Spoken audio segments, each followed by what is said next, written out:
regulations, the laws, everything to support the whole issue of the role of an identity provider. All right, so you have Estonia model. You find that the government took on that role in a specific way. They may have an agency with responsibility for it, but the government owns the entire process. And then you have another model that speaks to government as regulator and not identity provider. And in this case, the government focuses a lot more on the laws, regulations, and stuff, and controls, accrediting the identity providers. And then you also have government as regulator, but also identity broker and clearinghouse. And in this case, you have a lot more complexity in that environment where you have multiple service providers, multiple identity providers, and government sort of acts as an intermediary, all right, to bridge the gap. And also in that case, you find governments sort of have a position where they can more or less ensure trust is maintained, because they are the brokers, they're in between the identity providers and the service providers and the citizens, all right? So quickly approaches, you could sum it up in two areas, two sides. You can look at the citizen side and the service provider side. And from the citizen side, there are probably 7 main areas. Of course, you need to ensure that you provide value, all right, value for the users. And in terms of adoption, there might be some standard approaches in terms of matrix that would probably pertain as it relates to percentage of citizens who have digital ID, number of public and private services that offer digital ID, number of persons accessing services. And these metrics are good, but some approaches to really to go drill even deeper down, you need to really kind of segment or look at the customer side and or the citizen side, and you need to look at the service provider side and address issues that would impact adoption. All right, so we have issuing of a digital identity, whether it's voluntary or mandatory, and mandatory, and you have strategies, for instance, where you can possibly not make it mandatory to have a foundational ID, but you could tie in other services that may be mandatory. For you to, in order to access those services, you need to have some foundation ID in place, or so it might be passports, or it might be registering a business. All right, so there are various approaches. The issue of convenience in terms of enrollment, onboarding citizens, very critical. Leveraging other digital identity systems that exist, I'd mentioned that before. Usability, security, and privacy. That trust issue is a big part, a really important aspect that cannot be underestimated at all. I think, in many territories, you would hear stories about, the failure and success of implementing digital IDs because there was a lack of trust, all right? And of course, communication goes hand in hand, with everything I said before. On the service provider side, the whole issue of promoting and enforcing public administration participation.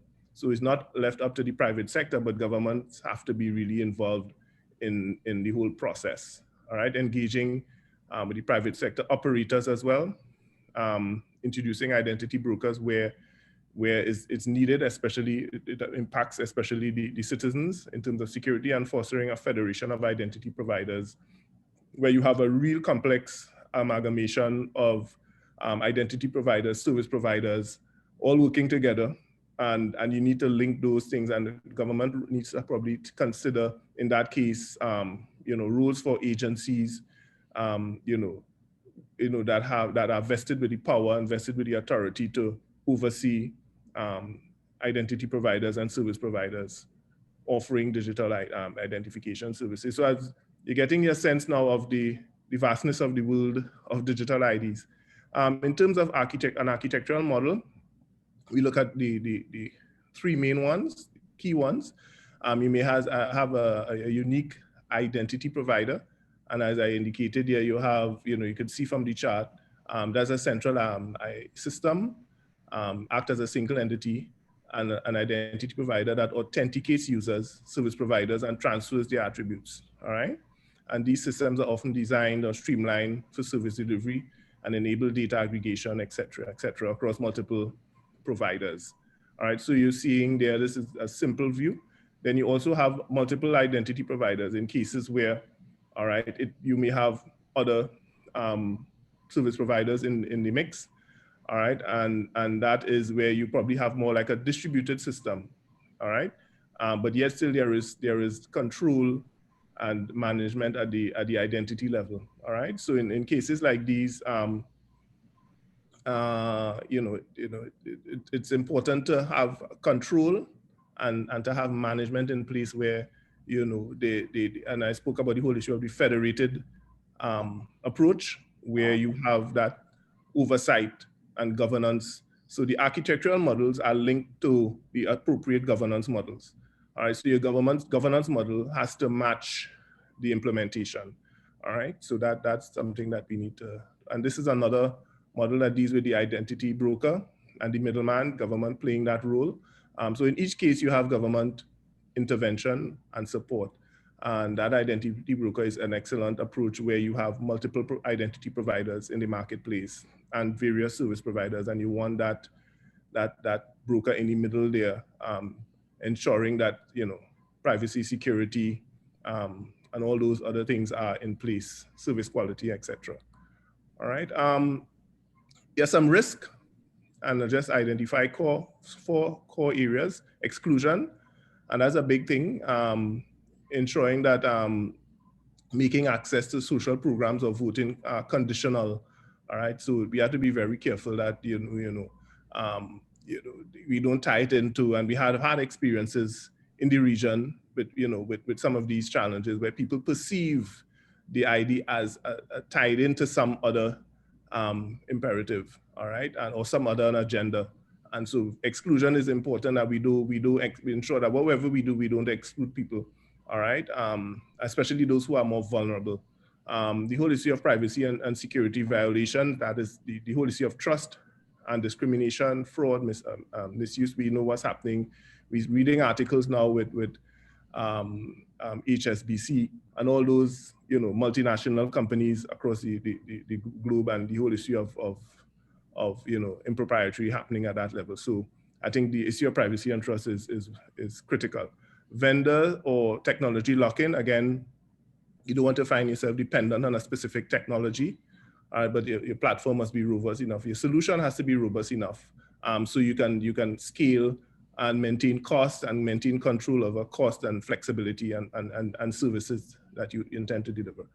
And of course, unsuitable for or unsustainable technology design choices. Again, in terms of your architecture, you have to be able to scale and sustain based on your future, your national plans, your robust government, national development plans. You must ensure that your digital ID strategy or framework is in alignment with that, so then you can scale without having to break and rebuild from the ground up, all right?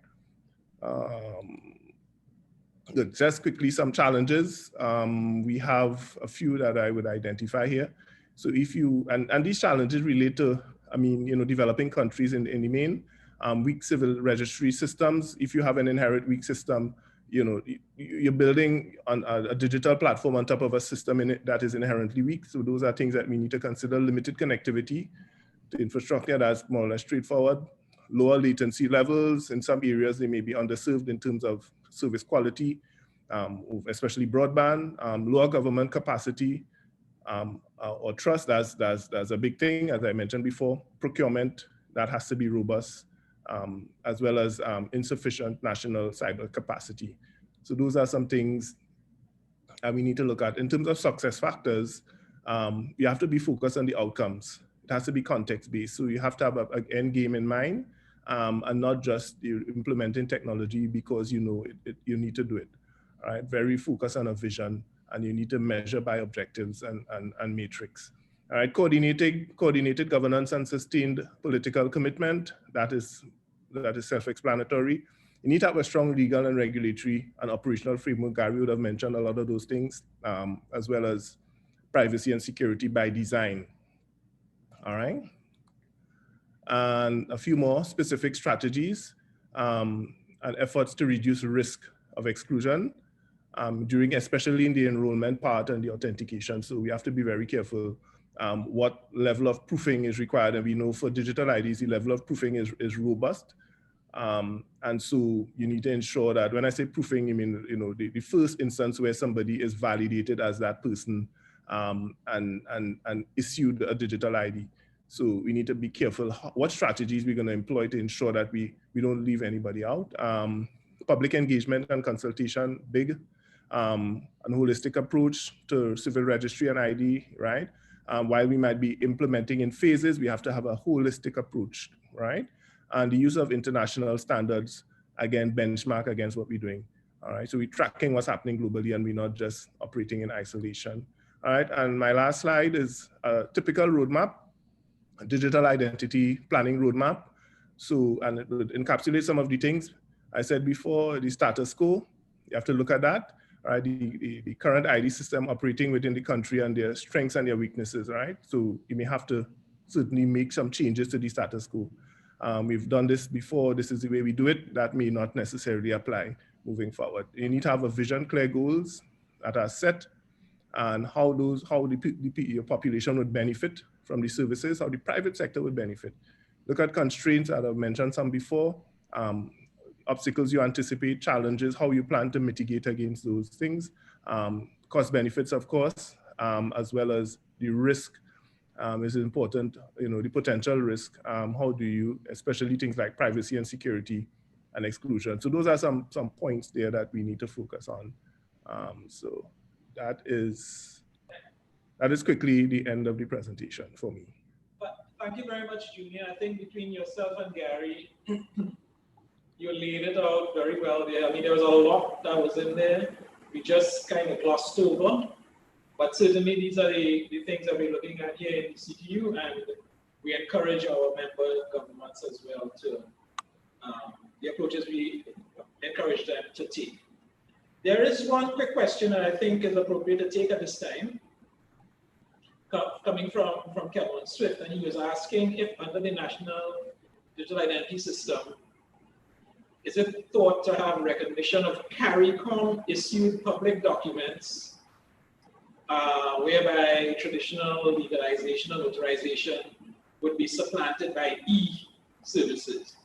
Are we looking at a CARICOM-wide thing or what? No, this specific approach is at the national level, because remember, while we might be 21st century government, the scope is regional.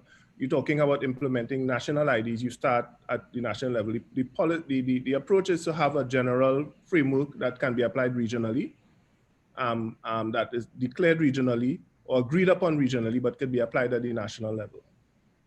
Right. So if everybody is using the same playbook or singing from the same hymn book, as we say, and have the same understanding, the same common set of approaches and values, yes, each territory would have their own unique scenarios, but considering all the options, all right, I think that is what we want to foster and engender. And of course, each country would have to make their own choices, but it will be based on a common set of values and agreed principles and approaches. Right, so it's not necessarily CARICOM-wide, but interoperability would be an important point. Yeah. All right, thanks a lot, Junior and Gary. I think I'm up next, so let me just do that. And I'll be talking more about internet governance aspects, what the CTU has been doing in that regard. Let me just bring my window up here. Very nice. All right, so I'm talking about evolving and sustaining Caribbean internet governance, and this has been a project of the CTU since 2005, actually. I'll be talking a bit about this. Among the core activities of the CTU, in fact, number one is trying to harmonize policy formulation around the Caribbean, and that relates to everything ICT. Internet governance is one of those areas. We also do capacity development, we coordinate regional projects, represent the Caribbean in various fora, and perform an industry watch function in terms of technology evolution and so on. For internet governance, which is shortened to IG in many of these slides, since 2005, as I said, CTU has been involved in this sphere of endeavor. We were requested by the CARICOM Secretariat to address the internet governance issues in the context of the Caribbean's input to the then ongoing World Summit on the Information Society. That request came in January of 2005 in anticipation of the second and final session of this WSIS in November. And we took a particular approach whereby we inaugurated what turned out to be the first regional internet governance forum in the world, the Caribbean Internet Governance Forum. That we put together a meeting of various stakeholders, and of course in internet governance we talk about multi-stakeholder type of governance. We put together that meeting in Guyana in September of 2005, and we've had it annually ever since. Our goal has always been formulating regional policy and harmonizing it, identifying what are the priority issues in internet governance for the Caribbean, because when one looks at the definition of internet governance, it covers a very broad scope.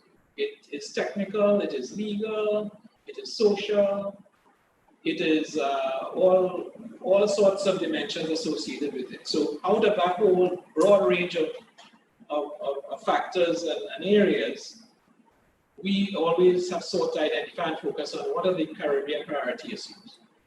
And those priority issues would have evolved over the years. So like in 2005, for example, basic infrastructure was one of the key things. And when I say basic, in some of the countries in the Caribbean, we're talking about electricity to various areas, right? If we fast forward 15 or so years now, and while infrastructure is still important, the nature of it has changed somewhat, and maybe we find some more, some higher level or some other action areas would have gained in priority by comparison. We've also sought to promote and accelerate internet development and use throughout the region. We've done that by developing projects and building capacity in our various member states. So in terms of internet governance, back in 2005, this is basically how we have been doing it. We mobilize various relevant stakeholders, whether it's government, private sector, service providers, the technical community, academia, and so on, and convene the Internet Governance Forum. We call it the CIGF. And this is a non-hierarchical kind of forum. Everybody comes together. We put the ideas together. Out of the forum, we have developed and we developed recommended policies.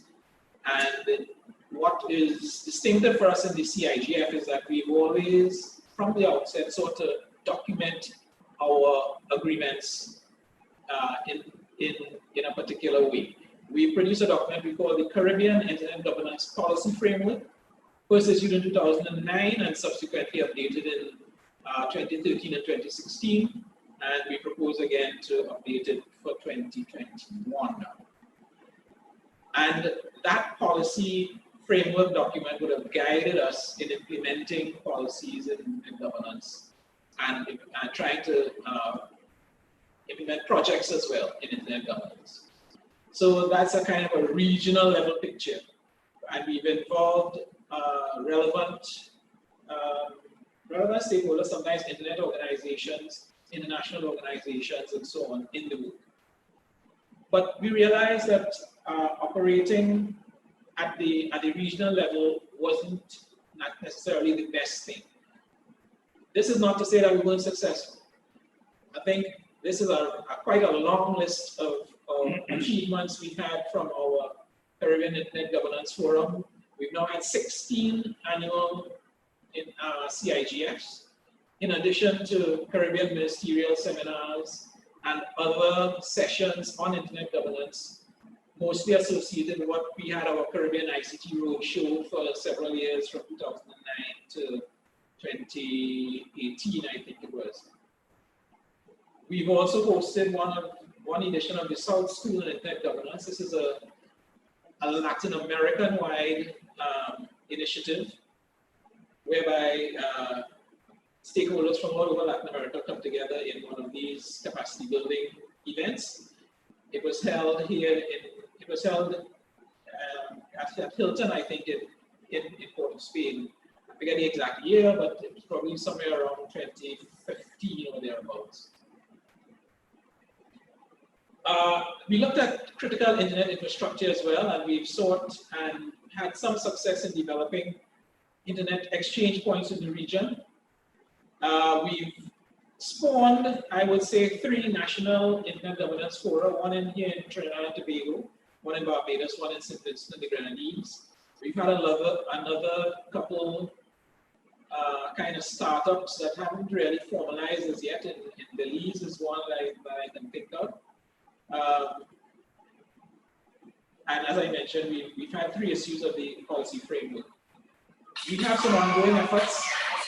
We have some ongoing efforts to push IPv6 adoption around the Caribbean, create local content, and develop new business models for the internet economy. So we've been reasonably successful, but we realized that, you know, we're not necessarily getting as far as we really ideally want to. So, notwithstanding that we have regional proposals, at the national level, there wasn't, we thought, sufficient visibility for internet governance. The 3 national IGFs are part of our initiative since then, but we also found that we don't necessarily have the national influence of the regional proposals. Lack of capacity and organization, again, at the national levels. We need to build more skills and pathways for advocacy on internet governance issues. Sometimes there's a disconnect between our regional perspectives and what is going on at national levels. And very often you might find the priorities are somewhat different. And the people at the national level, even though they might be involved with some of the regional work, sometimes don't have all the support that they require. In addition to which, we have well-meaning international organizations making interventions and offering support, but overall they're not necessarily coordinated in the best way.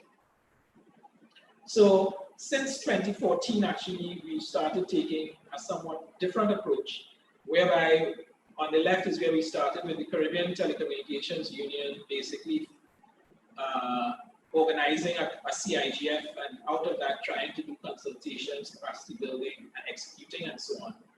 So a situation whereby we're trying to bring in other stakeholders. This is like some of the technical communities, the governments of the region, the private sector in the region, to work together with us, still at the CIGF level, but also to work together with us to formulate or oversee the work of internet governance around the Caribbean in an institution we call the Caribbean Internet Development Foundation. So this development foundation, the CIDF, would still convene the CIGF, but also bring more resources towards developing the lower level at the national IGF level, so that we strengthen the linkages between the regional work and the national and the work at the national levels. All right, so that we're trying to formulate a way of operating whereby we have these national IGFs working at the individual national levels to implement regionally harmonized policies and provisions. So we've been working on that. We've actually registered the CIDF as a nonprofit foundation here in Trinidad and Tobago, and we've been moving to bring in partners to operationalize it. This is a little deeper look at the CIDF. We propose to bring in CTU governments, private sector, academia, the technical community, civil society, and diverse stakeholders to work together at that regional level and coordinate educate, plan, and implement programs at the national levels. So for the future, we are looking for the CIGF to continue its thrust towards the national IGFs and building up those national communities. We'll be working with Caribbean stakeholders to promote implementation of our recommendations at the national and regional levels. We want to make the movement sustainable. So this is where we need to bring in partners and resources. We'll continue to enhance linkages with other IGFs. One of the things we've built over the years is, apart from the national level, we also look at the wider regional level. There is a Latin American and Caribbean IGF forum as well. At the CIGF, we take reports from them as well as the global United Nations IGF group. So we will be enhancing those linkages with other IGFs to make sure that we cross-fertilize ideas and come up with things that are most advantageous for our region. So, and we'll be continuing to review and agree priority issues, priority IG issues for the Caribbean. That will always be our focus, and enhance the process of ongoing collaboration. So collaboration is one of the key tenets of the work that the CTU does. So essentially, we are pitching the Caribbean Internet Governance Foundation. It's an initiative of the CTU that we are inviting our partners to come on board with. Over the years of the CIGF, we've grown to have some standard sponsors and so on. And these are some of the people that we would like to make a commitment to come into the CIDF so that we can take forward the development of internet governance policies and practices in the Caribbean. So that's it for me in terms of this particular presentation. Let me see if there is anything specific with respect to our Q&A. I'm not seeing any specific questions. So we have quite a few presentations to go through. So as we move ahead and as the presentations go forward, we'll take them as they come along. So the next presenter will be Mr. Junior McIntyre. Will come back and actually he'll pick up one of the points I raised, which is critical infrastructure related to internet exchange points. And Junior. Thank you, Nigel. Yes. Let me get, okay. I need to share.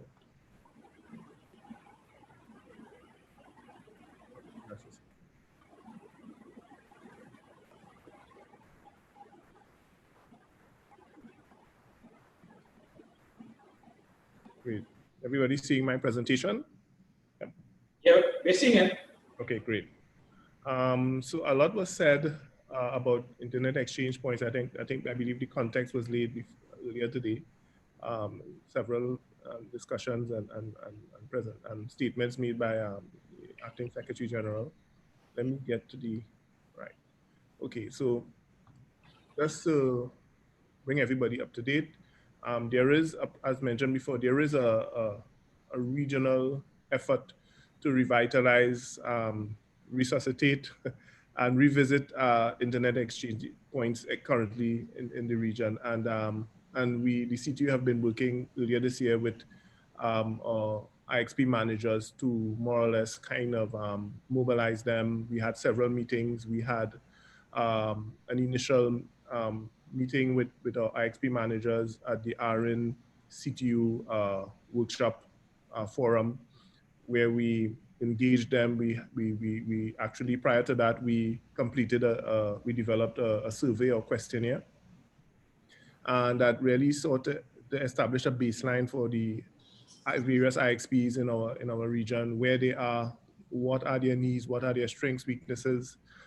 So I'll be touching on some of those, the outcomes and the results of that survey, and also be talking a bit about the project itself. So this slide really gives you an overview of the IXP project as it relates to the English-speaking territories. And there's also another IXP project that that we're working in tandem with dealing with the whole issue of the French-speaking territories. All right, and so let me just start about the vision of the IXP, overall IXP project.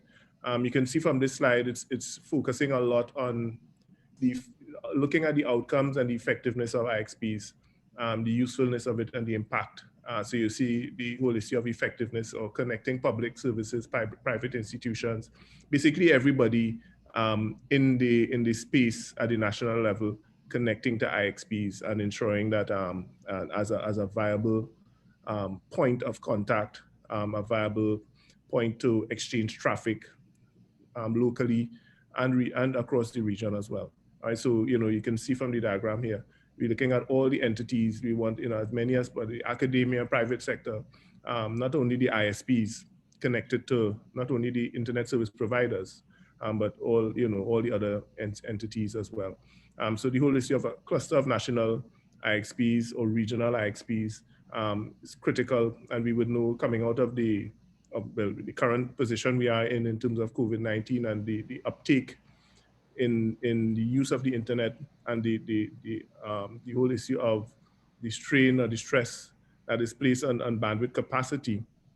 We clearly see from a number of reports and presentations from our IXP operations, they would tell you there's a spike in demand, and that has a ripple effect on the IXPs themselves in terms of usage. So in terms of the Caribex project, that project is really focusing on the French-speaking territories. We have San Martin, Guadeloupe, and San Barthélemy. And the CTU was approached by Interreg to really coordinate at a regional level, one, the project itself among those territories, and also bridge any gaps or leverage the work we have been doing in the English-speaking Caribbean to support the French territories and vice versa. All right, so CTU has a significant role in coordinating that project. We have been approached, and the project is due to start effectively on the 1st of January. But there are other stakeholders, and this slide here does give you a sense of the stakeholders involved. We have Dolphin Telecoms, and they have a specific role, and we have Telem, all right, we have the collection of St. Barthélemy, and they have specific roles on the project. And we have the Guadeloupe Tech Association. So it's indeed a combined approach. So this is just a snapshot of the partners and stakeholders.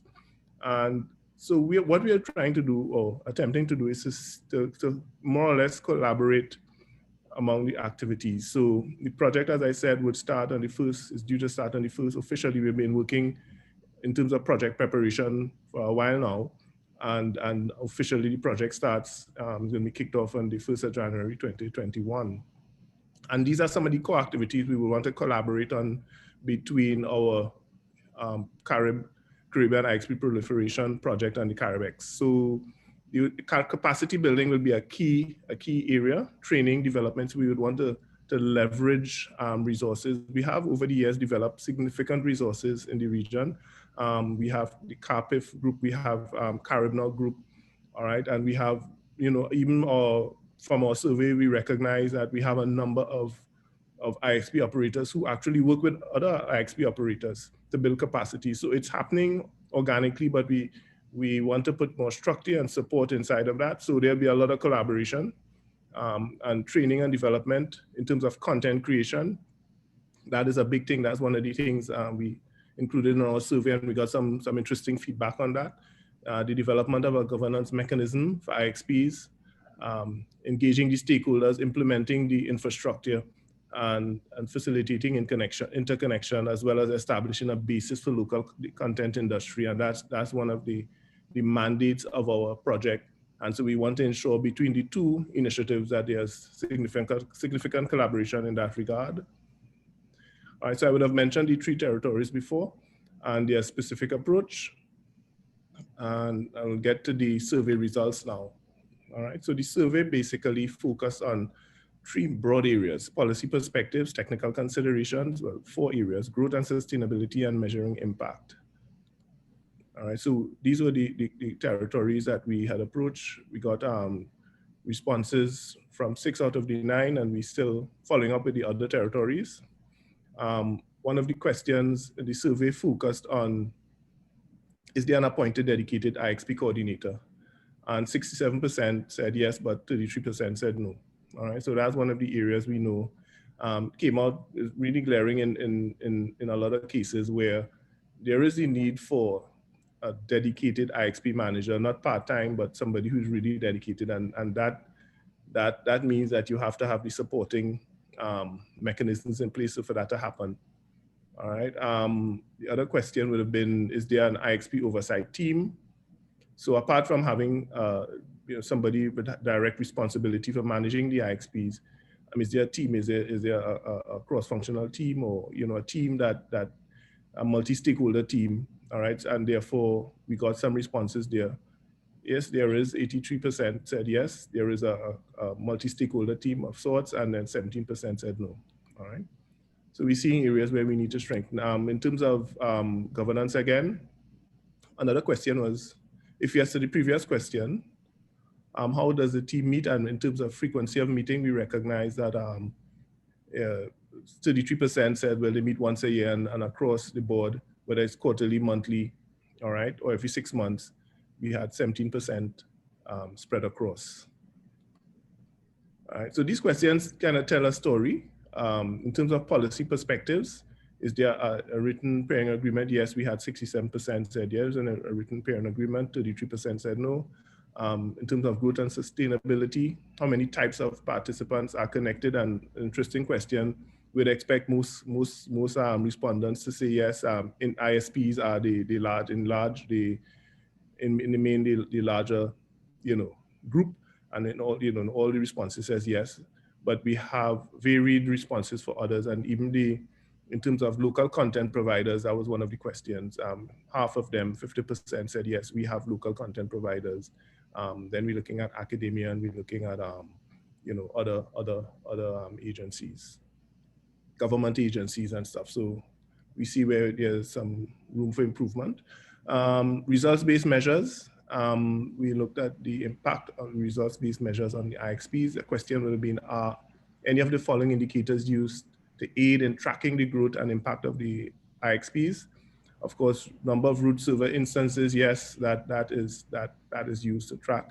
And peak traffic, those are common metrics. But in terms of when we go further down, we look at local entities with non-local websites. So we kind of get in specific.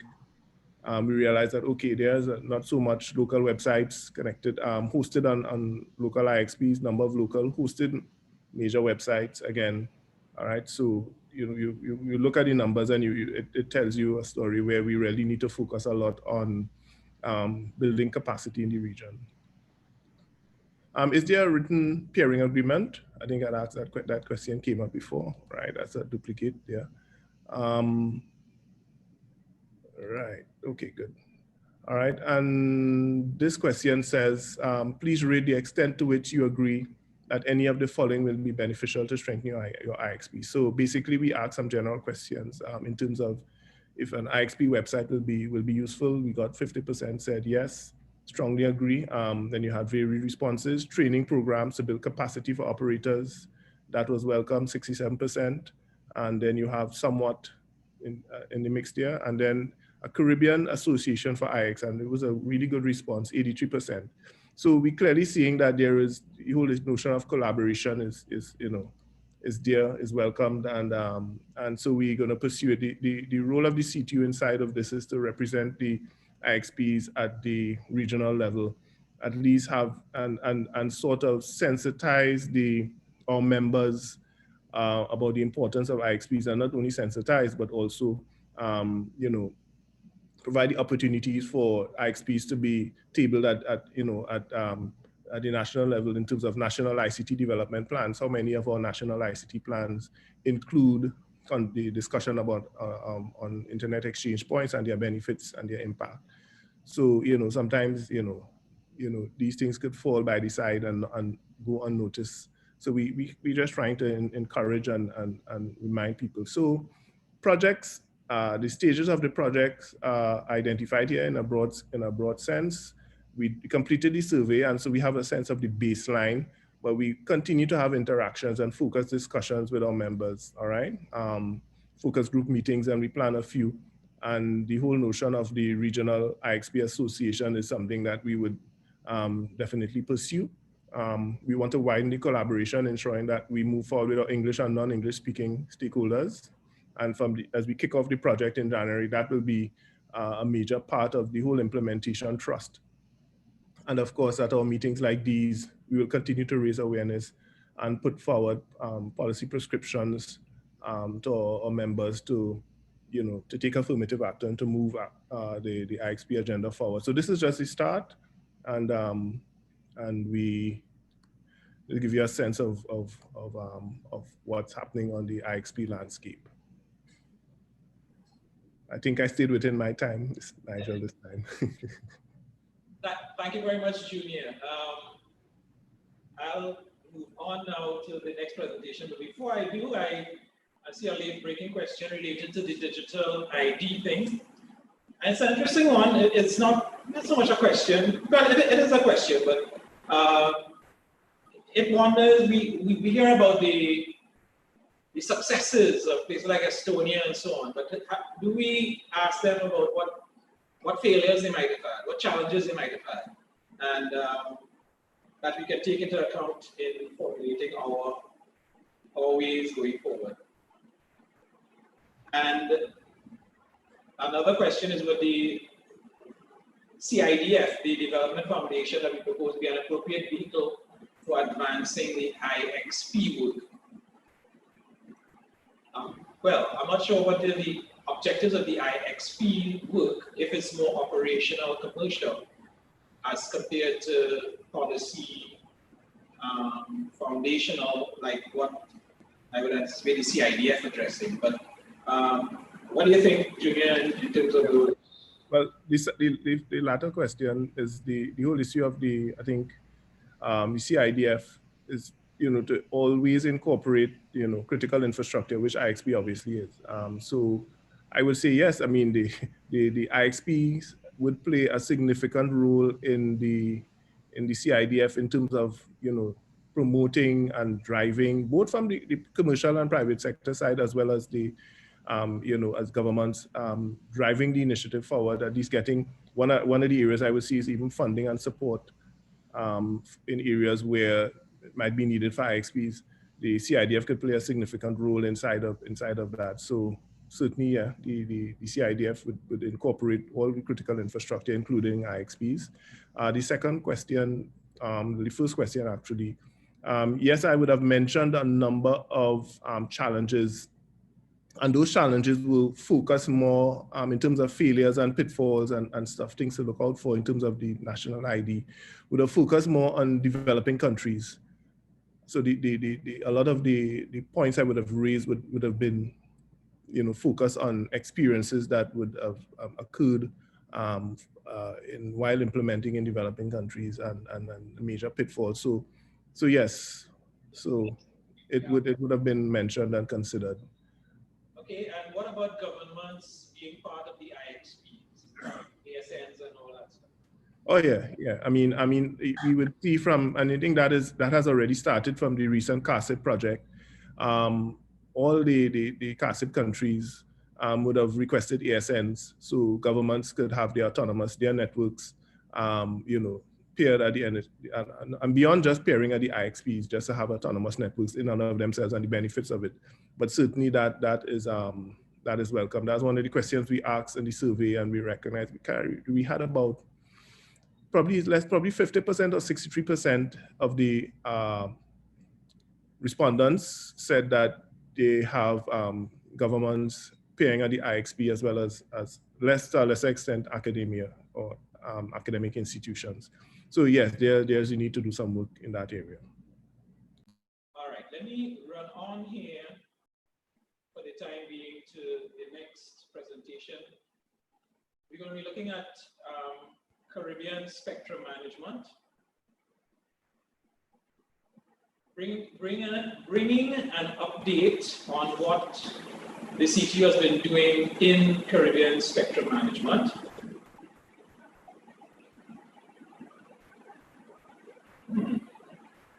Well, I'm trying to bring an update, but my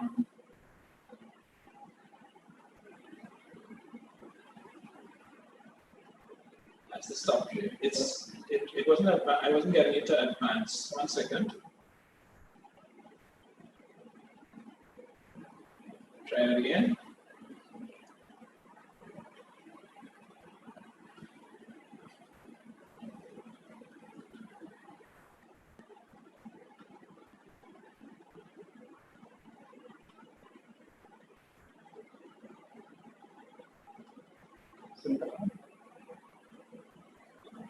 Okay, right. Okay, so looking at the CTU's Caribbean spectrum management approaches and plans, our guiding principles for our Caribbean spectrum management since 2005, when we initiated this latest phase of work. Number one was to be truly regional in scope, and that means not just CTU countries in the Caribbean, because CTU countries in the Caribbean live next to non-CTU countries in the Caribbean, like the French territories and some of the Dutch territories and so on. But it is important to coordinate use of wireless frequencies as well with that. So we sought to be truly regional, respond to technological change, of course, because that changes the management requirements. We sought to establish a functional governance structure for doing this work. We looked for multi-stakeholder participation in the work, not just governments and regulators, but we brought in the users as well, the academia, the technology developers, all of these we figured, and we have made valuable contributions to the spectrum management work. We sought to build expertise through education of the various stakeholders, collaborating with international organizations, and ensuring appropriate continuity and synergy in the various things. The objectives of our harmonization to have more regulatory certainty, harmony in the region, minimize issues with cross-border incompatibilities and so on, facilitate more competitive markets in wireless communications, enable economies of scale, because if we have markets within the Caribbean that are using the same sort of principles and policies, you can find we can probably establish economies of scale with multiple markets. Multiple small markets becoming similar to one large market. And also, if we share and collaborate, we will minimize the amount of resources that each of us has to have, right? So minimizing national resource requirements. So what has the CTU done in terms of achieving all those objectives? The governance framework we established comprises of two committees, the Spectrum Management Steering Committee and the Spectrum Management Task Force. The Steering Committee is a high-level, more government policy-maker type of group, small group as well. We select five territories from around the CTU Caribbean to represent all of us. But in the Spectrum Management Task Force, we've established that multi-stakeholder forum. We have representatives from each of the countries participate, regulators, governments, service providers, academia, and so on, as the case might be. The task force is more the functional technical level, work, and the steering committee does more of the policy oversight of what the task force does. We started this since 2005, and we've been able to sustain this governance forum, this governance framework since then. We've convened multiple workshops and so on of the task force, and even involved the steering committee as well. We've produced policy documents, but most recently, we've developed a Caribbean Spectrum Management Strategic Plan, 2016 to 2018, This had recommendations for a regionally harmonized frequency allocation table, in addition to not particular recommendations for national frequency allocation tables as well. It had recommendations for minimizing cross-border interference. It also addressed digital switchover, digital broadcasting switchover, and TV white spaces. And it also had recommendations related to spectrum pricing, common approaches towards pricing of spectrum across the Caribbean. This strategic plan, being developed as it was on a Caribbean collaboration, is not a legal mandate for the national regulators, but it basically provides some guidelines that we pretty much commonly agree on that are recommended for national implementation. In addition to the work of the Spectrum Management Task Force and the strategic plan and so on, we also continue to work with our international organizations, particularly the ITU, and over the years, maybe 2016 to 2018 as well, we worked with the ITU to develop a regional reference list for minimizing cross-border interference in the VHF and UHF bands. And that's important because those are the bands that are commonly now more often being used for mobile broadband type services. So this work with the ITU was both Central America and Caribbean, and we managed to produce an agreed pattern of sharing frequencies among the member countries, such that from the outset we will be minimizing cross-border interference. It definitely works to reduce the complexity of our cross-border interference. I mentioned the task force and steering committee. This is a picture that shows what the governance framework is. At the lower working level, we do have the SMTF, that's the Spectrum Management Task Force, made up of it. Below it, you can see national coordinating units, that's national spectrum coordinating units. So members of the task force would come from representatives of national units, so regulators, maybe some government policymakers as well. But more than that, it also includes, as I said, it's multi-stakeholder. It's not quite shown here because this governance framework is more biased towards the governmental side of things. But the task force does have the private sector members and so on as well. Then, as I mentioned, the SMSC, that's the Spectrum Management Steering Committee, is the smaller policy, high-level policy, government policy representatives. They do get involved to a certain extent with respect to the work of the task force.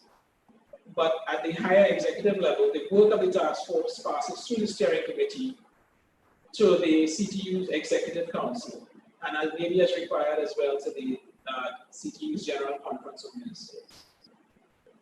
Documents that have come out of the task force and passed through that hierarchy include the strategic plan that I talked about before, as well as the spectrum management policy framework that had preceded it in the early 2000s. So we basically integrated, I guess, the spectrum management hierarchy into the workings of the CTU, so that we have access to the higher level governmental type decision-making bodies to make things go forward. Where are we right now with the steering committee and task force? This year, 2020, was a cycle year for us to reconstitute the membership of the steering committee and the task force. We have in place three nominees for three of the five steering committee nominees, Jamaica, Trinidad and Tobago, and St. Kitts and Nevis. The other two, we are still waiting for final confirmation of the members. That's from Belize and Cayman Islands. Those are still to be verified. So we're still doing some work on reconstituting the steering committee. Spectrum Management Task Force, however, has been successfully reconstituted for 2020, and it has even met and elected its chair and vice chair for this term. The chair is Ixps, and the vice chair is Jeanette. So the task force is moving along with its work. It recently completed focused work that was focused on the World Radio Communication Conference 2019 that was held in November last year, I believe.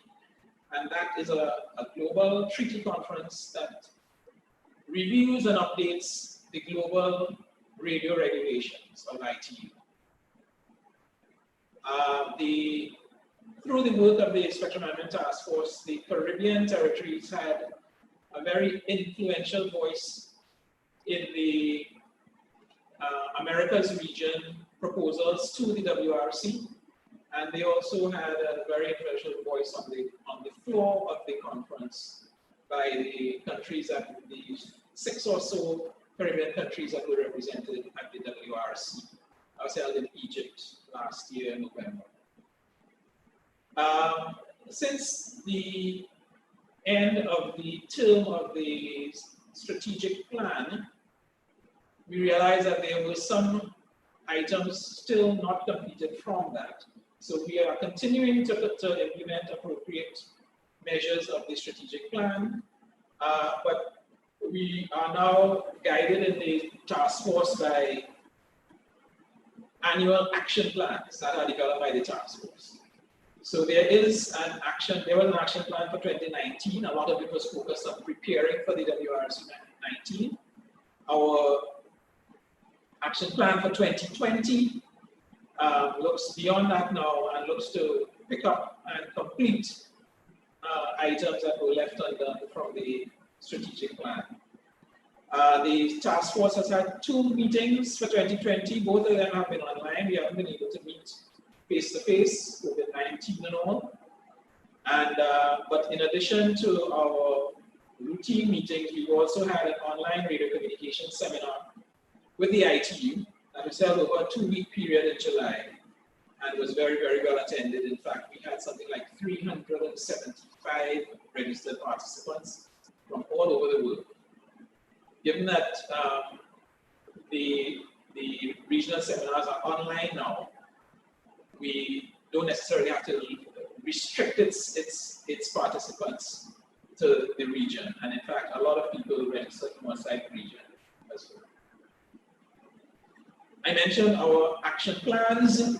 The action plan for 2020 is addressing regional harmonization of national frequency allocation tables and identifying priority band plans for harmonization. So we're working together to, as far as possible, get all of us to harmonize the bands we're using for 5G. Again, trying to create a larger market in the Caribbean rather than a lot of individual, small, incompatible markets. So that's one key aspect of the Action Plan 2020. We're also taking forward our cross-border interference coordination work. In Ixps, for example, they are formulating an agreement with the French territories. They're well advanced in that, and the plan is to share the learnings from that with the rest of the task force. And that's an ongoing type of collaboration that we have been doing. Emergency communications is also in our Action Plan 2020. There are specific policy initiatives, notably related to assent to the Tampere Convention and also the International Amateur Radio Permit. Both of those policy interventions that would facilitate the movement of telecommunications equipment and operating personnel between countries during emergency situations. And a fourth key aspect of the work of the task force this year is spectrum pricing, where we are looking to foster common pricing approaches. This is one of the leftover items from the strategic plan that we are putting some attention to for this year, 2020. Going forward, we will be sustaining the regional coordination work of the task force and steering committee. We will seek to facilitate implementation of the strategic plan provisions on a national level, and that we'll be doing through the membership of the task force, because as you recall from the governance diagram that I showed, the membership of the task force comes from, in good measure, the national spectrum coordinated agencies at the national level. So if they agree at the regional level, the expectation is that they will be disposed to implement at the national level. We also are going to sustain our relevant collaborations, for example, with the ITU, with Canto, with CITEL, technology researchers and developers, and so on. So our work continues well, and we invite our members to continue supporting it as we go forward. Thank you. I need to look to see if there are any questions there. No. I'll check it. Okay.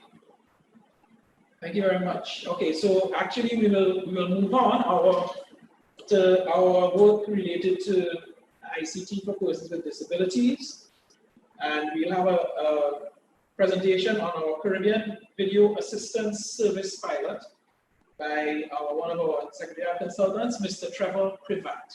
So Trevor, I will stop sharing and invite you to move forward with your presentation.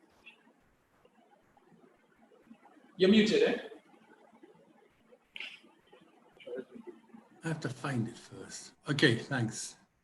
Give me 1 second, sorry. I thought I had set it up.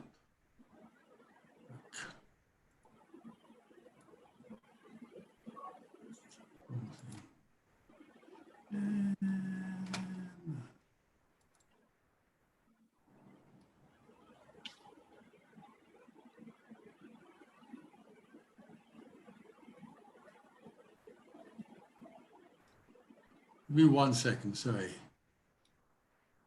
Invitations. Someone's. We don't have any specific questions related to spectrum.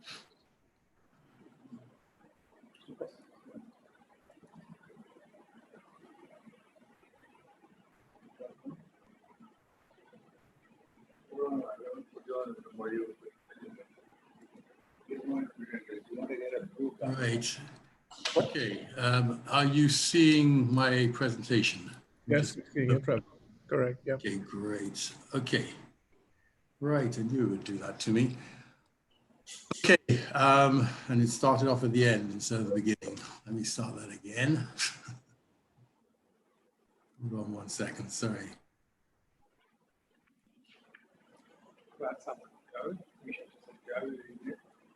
Right, okay. Here we go. Sorry, my apologies. Okay, this is basically a status update on a status report on the Caribbean Video Assistance Service.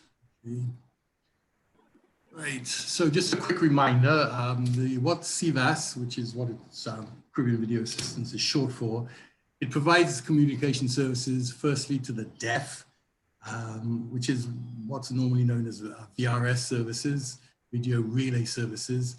But because of the change in technology, what providers have been able to realize is that they can also provide visual assistance to the blind. And that's all done via the internet. Okay, so that's how the basis of CVAS. CVAS is a collaboration between ourselves, the CTU, and we started with VTC Secure. VTC Secure is a provider of SOLVs. It's a background platform. I suppose at heart, it's a call center platform, but layered on top of that is the VRS service and also a VRA service. TAT has been a major supporter for us, and they've in fact funded the pilot. Digicel have also made a strong contribution to the pilot by actually being service provider that provides the server on which the SOLVS platform sits, although we call it CVAS, and then also DRECI. DRECI is the major PWD organization for the deaf, but we also, as you can see at the bottom there, we are supported by other PWD organizations such as the Trinidad and Tobago Blind Welfare Association, DEF, which is the Deaf Empowerment Foundation, other ISPs, TAT and Amplia, and also FLOW.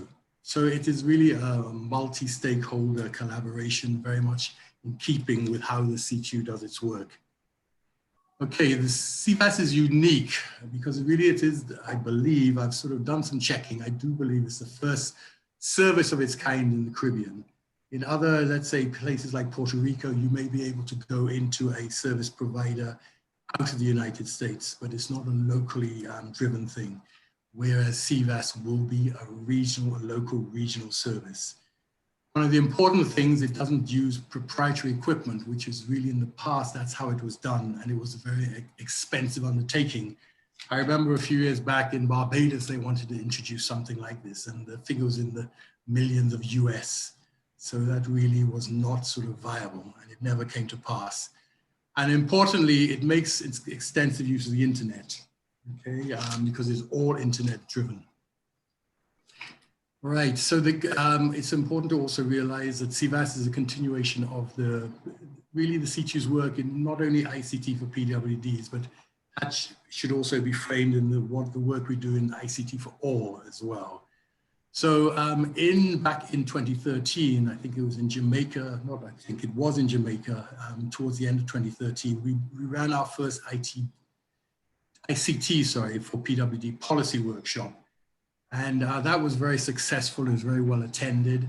And what we realized coming out of that is that the CTU as an organization, what we could best do was really work directly with people with disabilities themselves.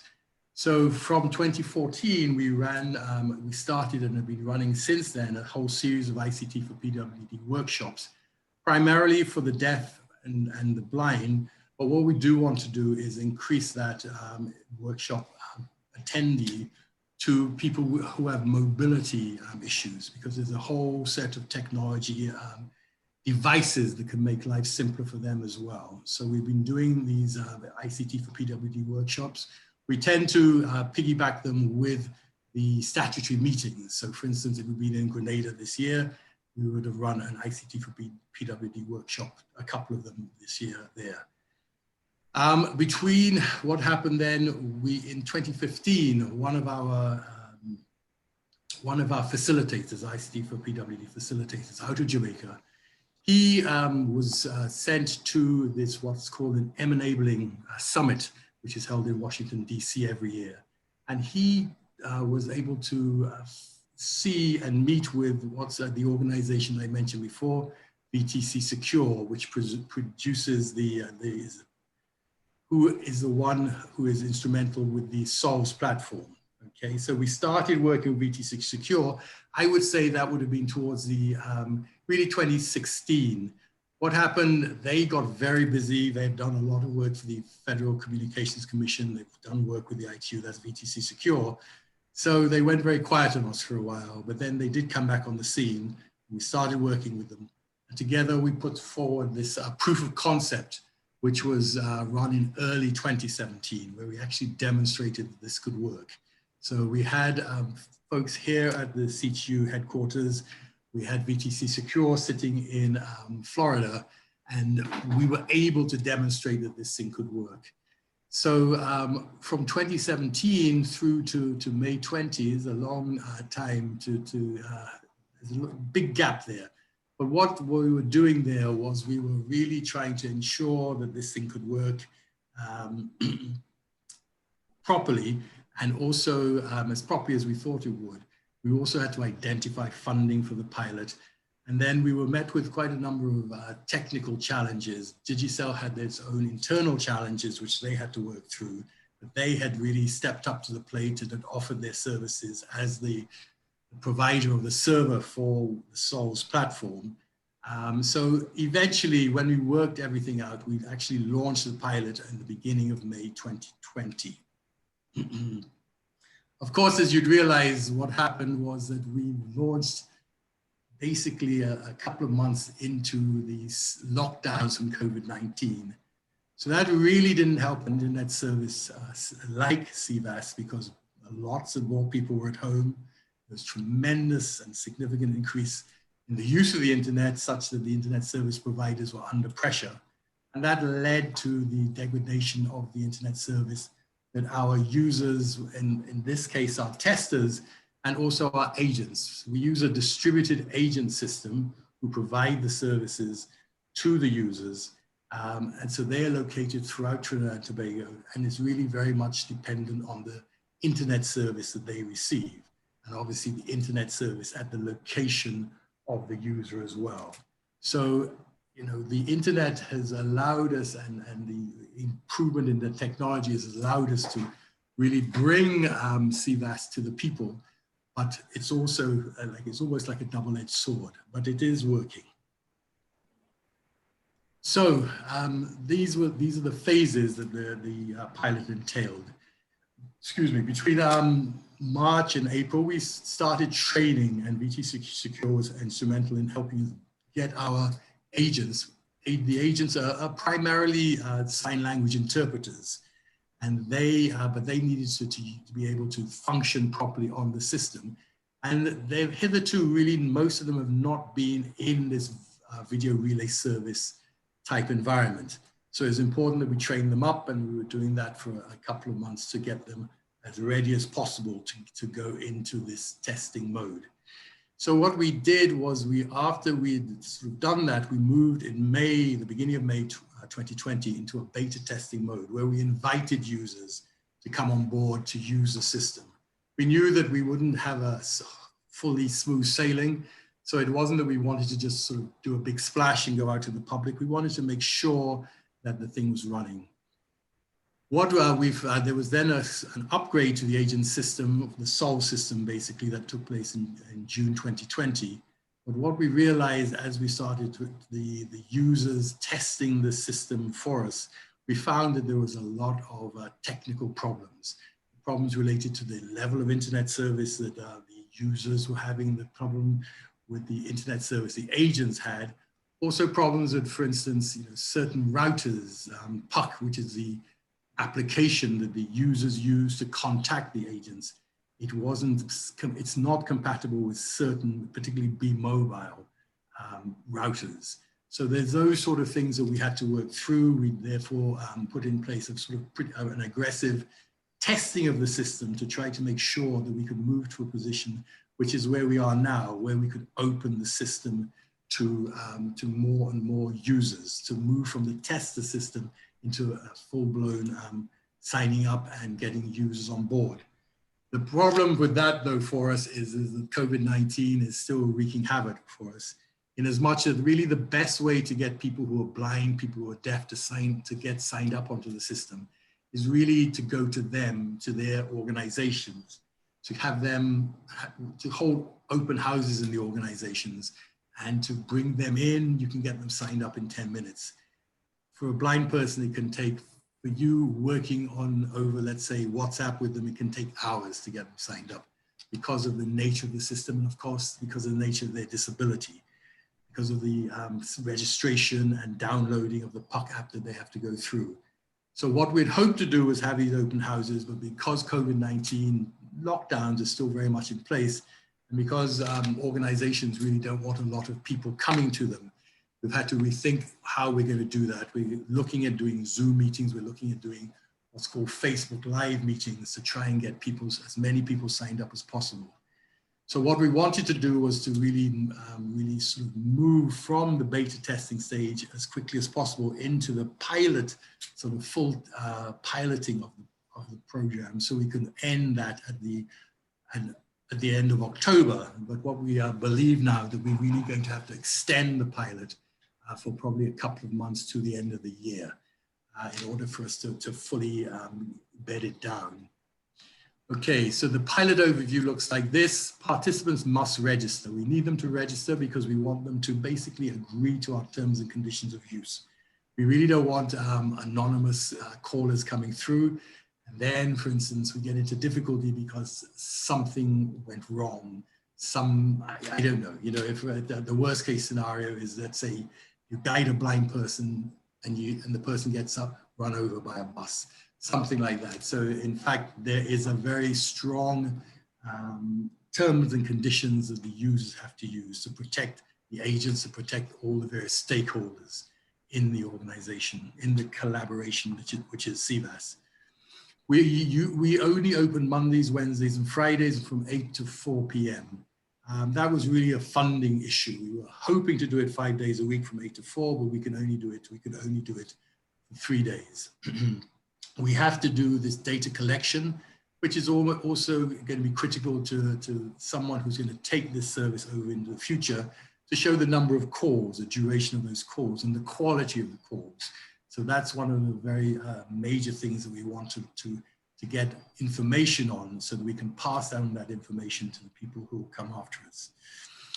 Data privacy and protection, we've incorporated into the system, is really for the agents. The agents sign with us a code of ethics, and they are basically bound by those code of ethics to really ensure that they do not disclose any of the information that they hear.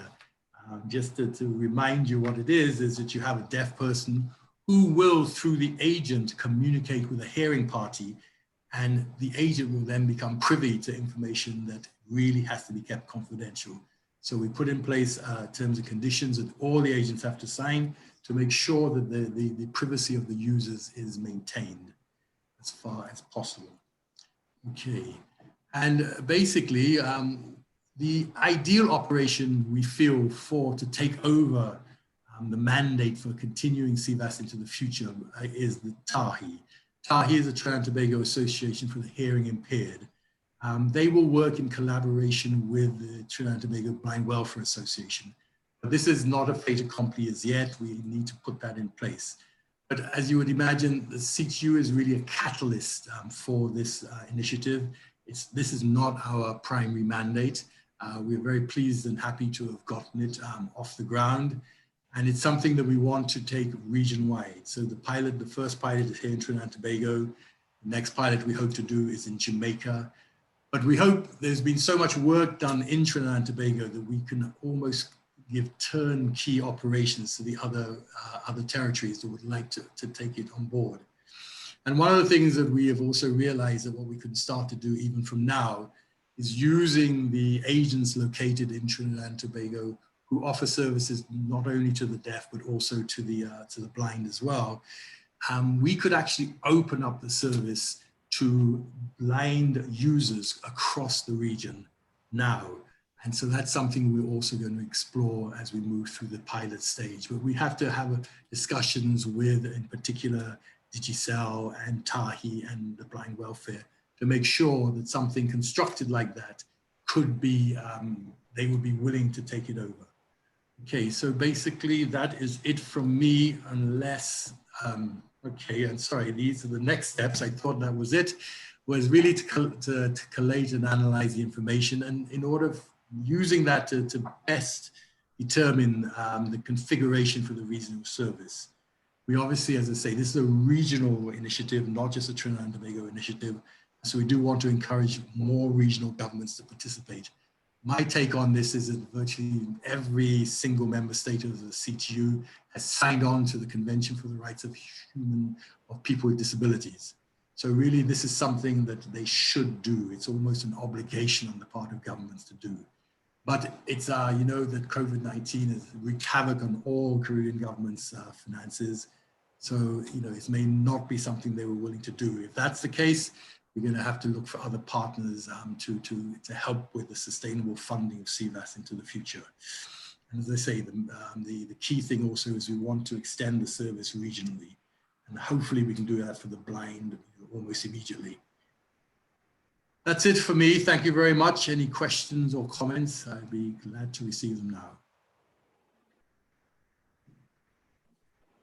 There is a comment in the Q&A which I can't see. Could you do me the favor of reading that, please? Since the IGF in 2016, there has been a growing call to explore how the technology can assist persons with mental disabilities of various types. The autism spectrum has received particular attention as this disability creates very specific access issues.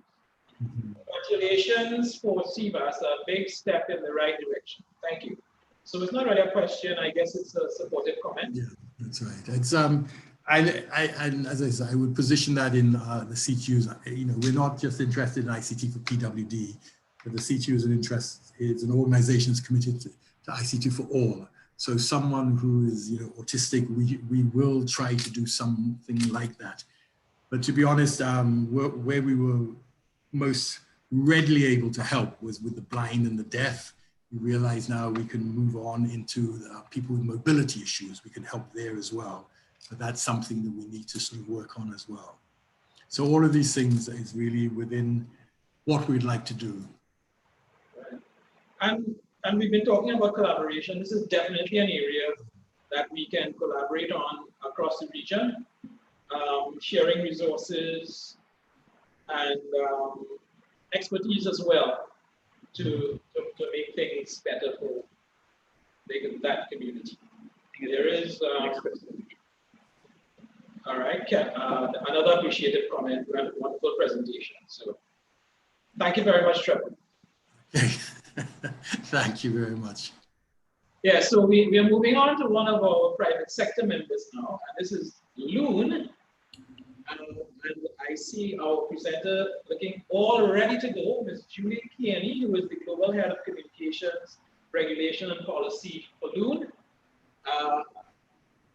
And she is going to be presenting Loon as well as telling us about a recommended regulatory framework for the CTU and member states that they would like us to consider. So, Julie, across to you. Yes, can you hear me okay? Yes, we hear you very, very well. Wonderful. And can you see my slides? Yes, yes, we can. Oh, okay, that's terrific. Always makes a presenter feel a little less nervous when we're rubbing our tummies and patting our heads. Right. Okay, well, hello everyone. Greetings. Oh, let me, trying to get, there we go. Greetings from California, Washington, DC, and Bogota. It's such a pleasure to meet all of you today. Thank you to Nigel, Selby, and the whole CTU team for inviting us here to present a high-level overview of Loon's proposed regulatory framework for enabling stratospheric internet platforms for serving unserved and underserved areas and disaster preparedness. We'll start with a brief introduction of the Loon team that's here today. I'm Julie Carney, Loon's Global Head of Communications Regulation and Policy, and I'm joined, if they would wave if they're on video, our fantastic team, Jamison Dempsey, our Government Affairs Counsel, Jeanette Kennedy, our Regulatory Affairs Manager, and Juan Roldan of Luxon Consulting. Juan and I had the pleasure of meeting many of you at last year's CTU 30th anniversary celebration. Remember those days when we could all get together without masks and shake hands and hug? It seems like a distant memory, but hopefully not one that's too far off in the future that we can do that again. We're thrilled to give you some brief background on Loon for anyone who is new to us, though we've had the privilege of presenting on Loon at the celebration events and also to this Caribbean Telecoms Union's regulators meeting last year. But the main goal of our presentation today is to introduce you to a proposed regulatory framework that we developed specifically for CTU and its member states. The genesis of the framework was launched in March of 2019 in Mauritius, again, back to traveling, when I met Bernadette at this ITU's Global Forum on Emergency Telecommunications, the GET. What followed our meeting in Mauritius were several productive conversations with Nigel, Selby, Bernadette, and the CTU team, including that introduction at the CTU regulators meeting, where we talked about regulatory harmonization across the Caribbean to facilitate disaster response. Our team is delighted to share with you our homework from those discussions. But before we start, I wanted to present, just so you could get a real feel for Loon and get to the heart of what we're doing, a video that we prepared following our launch in Kenya this year. Last year, we shared a video of Loon's disaster response after Hurricane Maria devastated the Caribbean in 2017. And I'm thrilled that we've made significant progress with Loon's technology, and I'll let you see for yourself for a minute.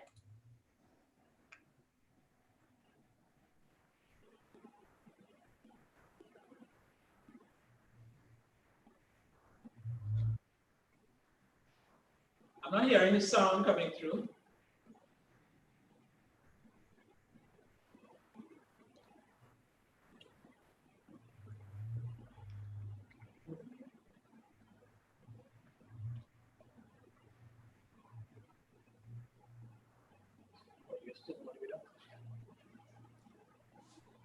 Yes, it's coming through vaguely now.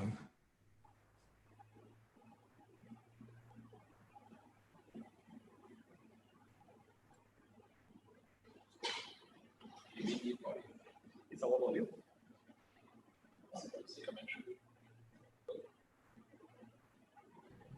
I think Julie volume needs to be on. I think that's any video.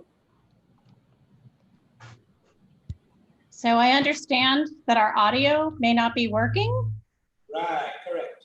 Okay, so let me tell you a little bit about that. That is the ICT Minister, Muchero, having a conversation with President Kenyatta in Rabat in northern Kenya. It's the first time they're receiving a signal. So you can see, if you could see happy faces, this is a first for this community, delivered entirely by balloons with no ground stations. The signal is coming from the balloon direct to the handset, delivering a 4G signal. So thrilled to be sharing that with you. I'm going to go back to our slides. Let me continue with the slide presentation, and we're on a little bit about who we are. So we're a commercial business. We're a subsidiary of Alphabet. Our sister is Google. And prior to becoming an Alphabet subsidiary, we were part of Google Ixps as one of its moonshots. And our mission is to connect people everywhere. And what does that mean? We're a network of stratospheric balloons that deliver internet access, as you just saw with the soundless video, in regions that are unserved and underserved. Just think of us as cell towers in the sky. We aren't a telecommunications service unto ourselves. We partner with mobile network operators to provide infrastructure, which in this case is balloons. And our balloons expand the mobile network operators network to get coverage in those hard to reach areas, and also to provide service after disasters, expedient service. We're pioneering a new layer of connectivity in the ecosystem that lies between the ground infrastructure ecosystem and satellites. And it gives enormous advantages: direct to handset service, massive coverage areas, and flexibility. We're calling the stratosphere the new frontier. It's kind of like a science fiction tagline, but we think it works. This is a photo of our balloon after launch as it's heading up into the stratosphere. And this slide shows a bit of a diagram on how Loon works. So in order to connect people, we've designed the components of a cell tower so they can be carried by balloon into the stratosphere, approximately 20 kilometers above the Earth, well above airplanes, wildlife, and weather events. Our payload includes both access and backhaul antennas. On the spectrum access side, each of our balloons carries an LTE payload that can cover approximately 11,000 square kilometers on the ground that extends the MNO network. For the backhaul, we use a mesh of E-band links, which connect ground stations, which are integrated into our partner networks. And we've been able to achieve a 4,000 kilometer mesh with more than 20 balloons. One thing that we talked about with our friends at CTU is how do we harmonize a regulatory framework that lets us deploy rapidly. And for instance, in the Caribbean, there are a lot of countries, a lot of different regulatory frameworks. How could we best work with you to have a regulatory framework that allows us to use a framework from one country across other countries, other borders. So our next slide, this is one of my favorites. Because our service goes direct to the handset, it's very comparable to a terrestrial solution. And I believe we are going, this is where we are a team here at Loon. We collaborate, and I'm going to turn the slides now to Jeanette Kennedy, who is somewhere here too. Jeanette, are you all ready to go? Yes, hi. I think I have some latency on my end, so I apologize if it doesn't come through clearly. But while Loon is mostly well known, relatively speaking, for our balloons, the back end of our system is powered by the world's first ever software-defined network, or temporal spatial SDN, which helps orchestrate our movement of the balloons in the sky. So what is this SDN? It uses physical, environmental, and regulatory data that we put into a database, and then it helps us navigate using artificial intelligence and help make our balloons follow the toward designated locations where we need to provide service. So the SDN helps anticipate and avoid interference with incumbent networks, including terrestrial links and NGSOs. So we really believe that this will be we really believe that this is kind of the future of where communications, technologies, and coexistence will go. And this is not just for Loon balloons.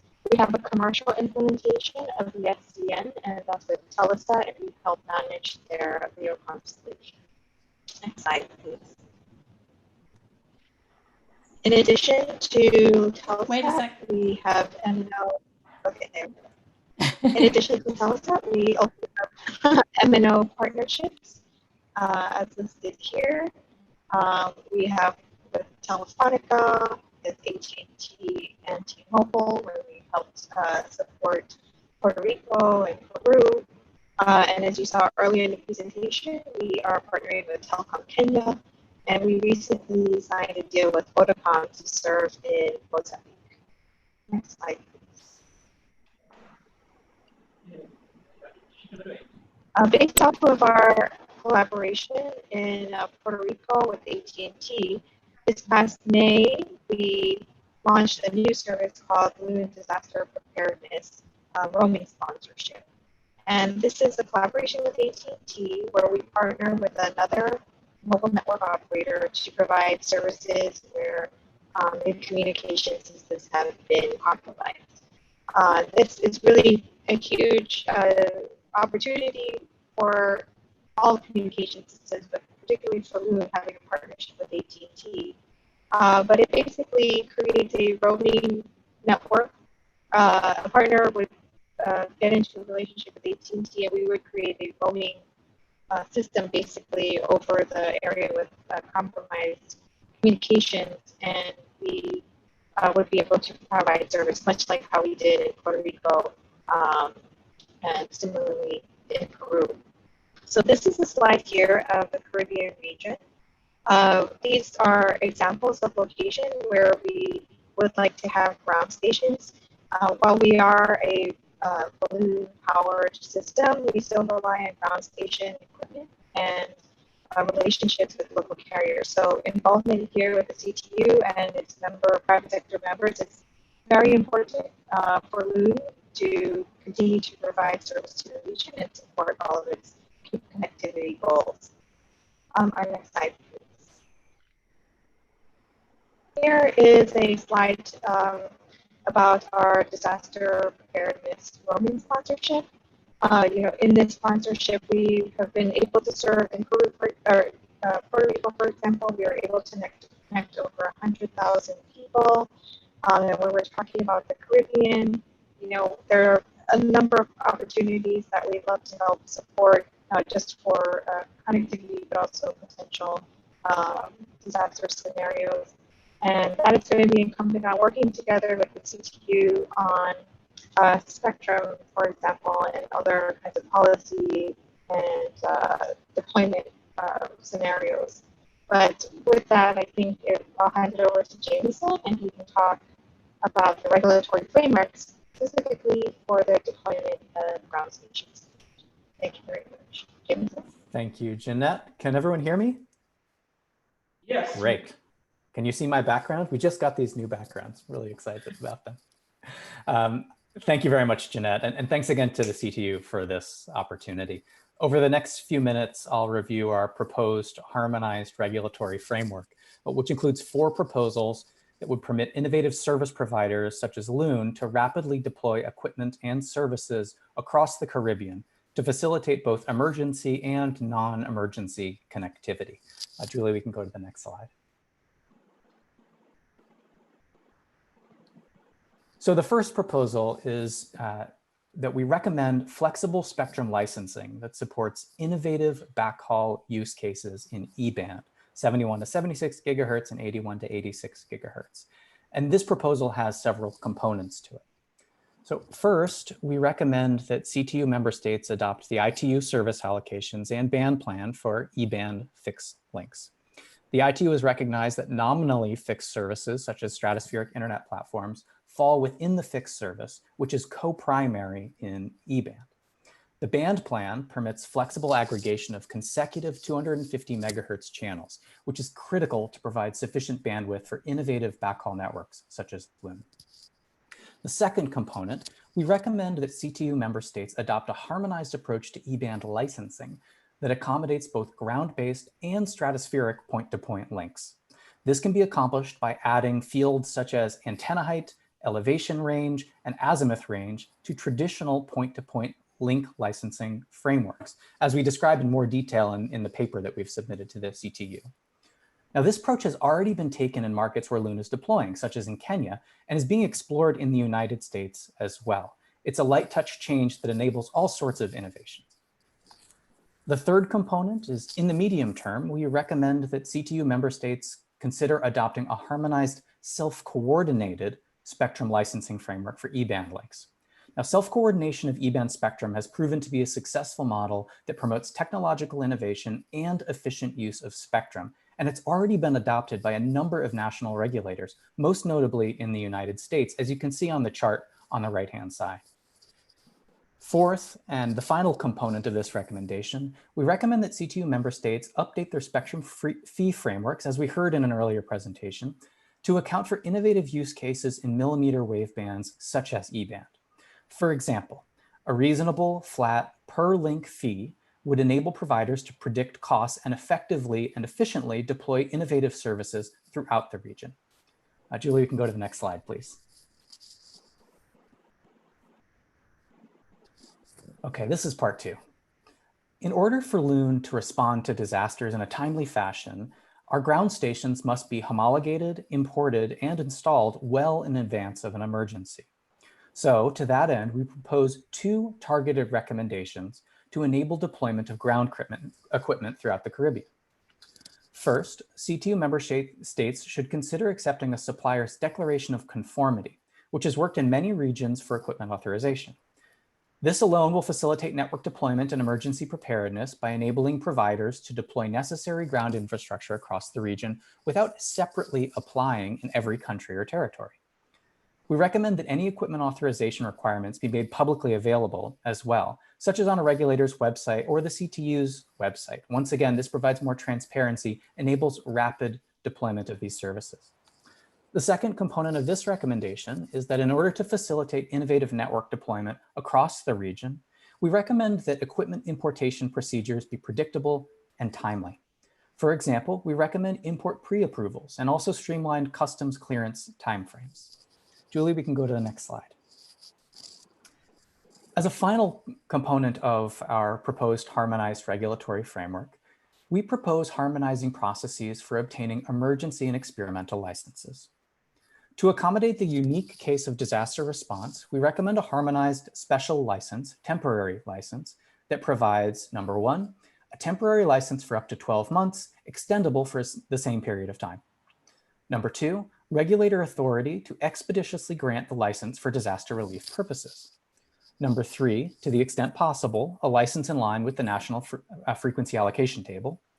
And number 4, and finally, priority to disaster relief radio communications over other services. We can go to the next slide. So on behalf of all of us, Loon appreciates this opportunity to present our proposed regulatory framework to you, to all CTU member states and all participants on this webinar today. By adopting these targeted light touch regulatory processes on a harmonized regional basis, CTU member states can facilitate the rapid deployment of stratospheric internet platforms and other innovative services to enable robust connectivity and disaster response throughout the region. We look forward to collaborating and welcome your feedback. Thank you very much.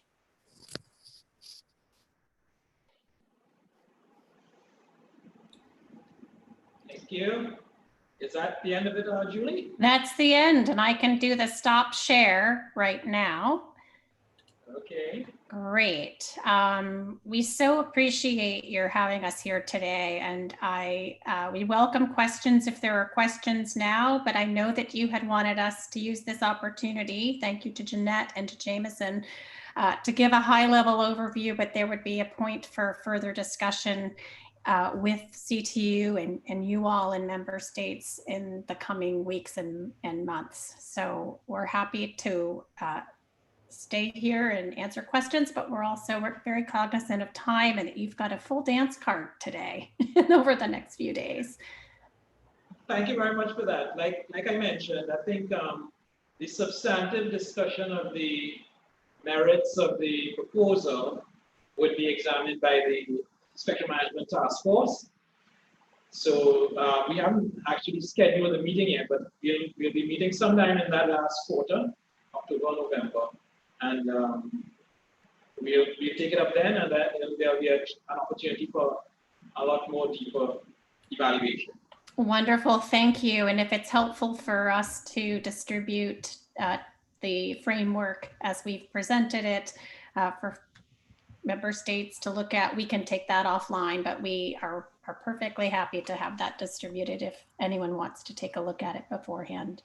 But again, thank you so much for all of your collaboration with us. We're honored to be a part of the CTU and are grateful for the hard work and for a hurricane season that will end quickly. Let's just make it all end. That's quite fair. Thank you very much. Thank you so much. Thank you from Loon to all of you. Thank you. Okay. So we will move on. I didn't see any questions come up right away in the Q&A. So we will move on. We have two more presentations. The first would be from WePay, and the presenter would be Mr. Alwyn Wayne. He's the Chief Executive Officer of WePay, and they are the electronic payment organization. I'm sure he'll tell us all about it, and he'll be addressing digital ID and digital payments. So, Mr. Wayne, the floor is yours. It would help if you unmute. Yeah. That's always works, right? Yeah. Hello? Yes, so we can hear you. Hearing. Good. All right. Thank you, CTU, for having me. Dr. Selby, thank you. Member states, thank you for allowing me the opportunity to talk a little bit about WePay and what we think we can help provide to this region. So WePay is a Trinidad and Tobago based company. We were formed in 2016. We provide digital solutions in the payment space. We are regulated and registered payment service provider by the Central Bank of Trinidad and Tobago. We also provide disruptive technology services throughout the Caribbean within the payment space. My presentation today would be based around digital ID and digital payments. I tuned in just about 1:30 when the team, I think it was Junior McKnight, I can't pronounce her name, Junior, was presenting his digital ID presentation. And a question was asked, you know, we hear about Estonia and all these successes, but we never hear about the failures. And there are a lot of failures. You know, for every Estonia, there are about 5 Nigerias or UK who have tried digital ID solutions. And, you know, for whatever the reason, it wasn't successful, whether it be lack of adoption by the people or lack of adoption by the service that they wholesale bought from Estonia and tried to replicate in their respective country. So for WePay's standpoint, being a local or regional technology provider, we take a different approach to introducing new technologies into the region. And in the space of digital ID, we're taking a different approach than you know, you would if you bring down someone from, let's say, an Estonia or one of those countries, where, you know, they would be bringing, you know, their system, which is great, but then someone here needs to try to adapt it to fit the needs of our region. So instead, we have built solutions based on the problems that we have here in the Caribbean and from the ground up. So what I will do, I will share one of my first slides, or actually it will be a video of an application of a digital ID solution that was built for the mayor of Point Fortin in Trinidad during COVID, when the government was doing distribution of grant monies, and the need for distribution in this rural community, you know, to get to the most vulnerable, had to, you know, utilize technology in a way that would allow for everyone to receive their payments, regardless of their status of being banked or having facility to get to a financial institution to get paid. So let me share my screen first of all. Presentation.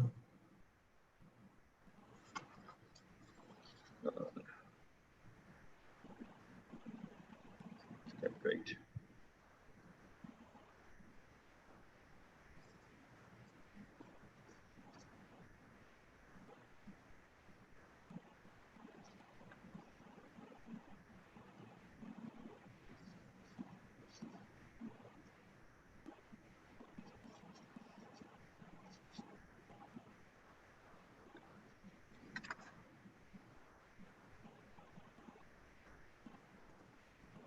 Enable audio, there's audio on there, so let me enable the audio.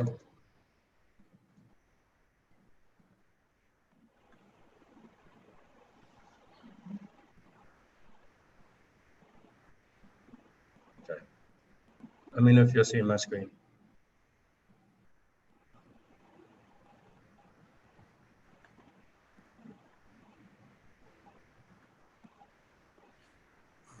My name is Yes. Okay.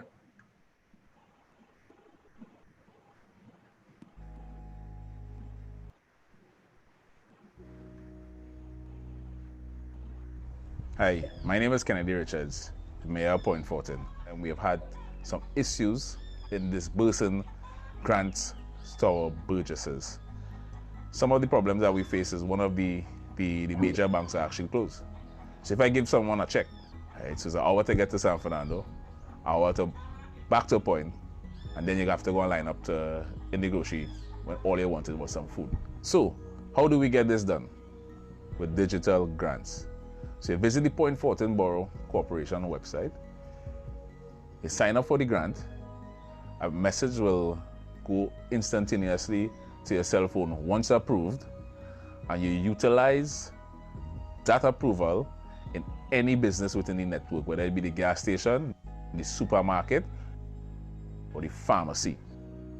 So when you visit one of these locations, you pick up the items that you are in need of, proceed to cash out, display your digital grant, A photo of your identity for verification purposes will come up on the terminal. Upon verifying that this is you, your purchase will be completed and then you can leave. So the major benefit of this grant and doing it digitally is that the entire process can be monitored from the corporation to provide transparency, as well as to monitor the items that are being purchased by the individuals. This grant will provide for us a safe and accountable manner to disburse grants. So I'd like to thank everyone who came on board to make this a reality, right? And we look forward to future initiatives where we could continue that upward and digital trend here in Point Fortin. Thank you.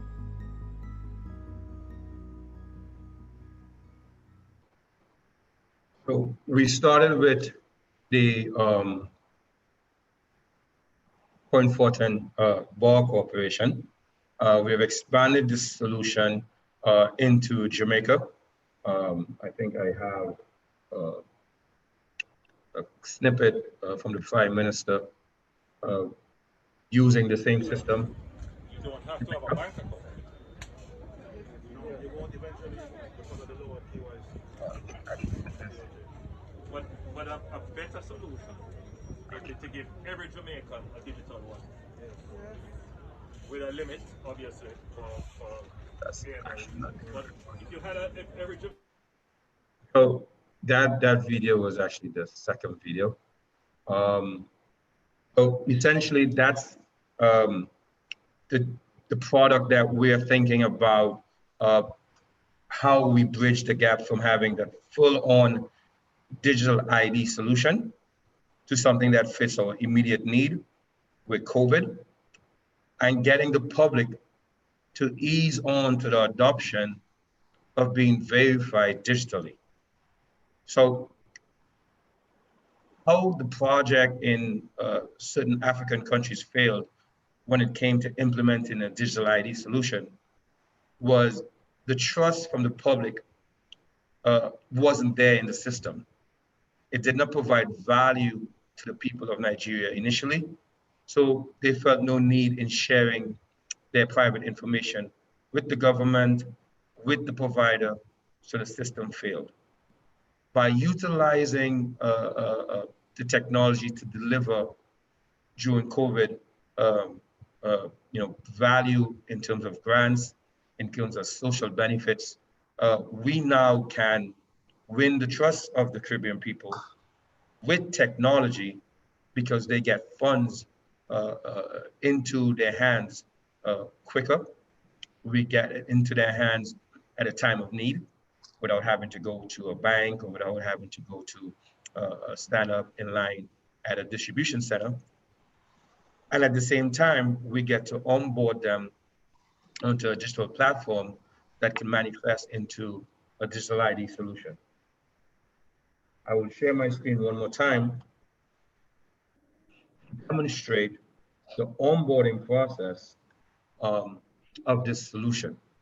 What we do is actually capture each individual's KYC information so that we could verify them online on our platform before they are eligible for a government grant, for a social grant, for NIS, any one of the services, social services that the government provides can be distributed through this method.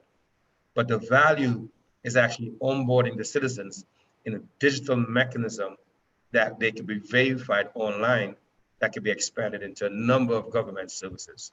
So I will show now, or share now, I should say, my screen once more to demonstrate the onboarding process of our application that can now be expanded into a digital ID once our Caribbean population accepts this form of technology.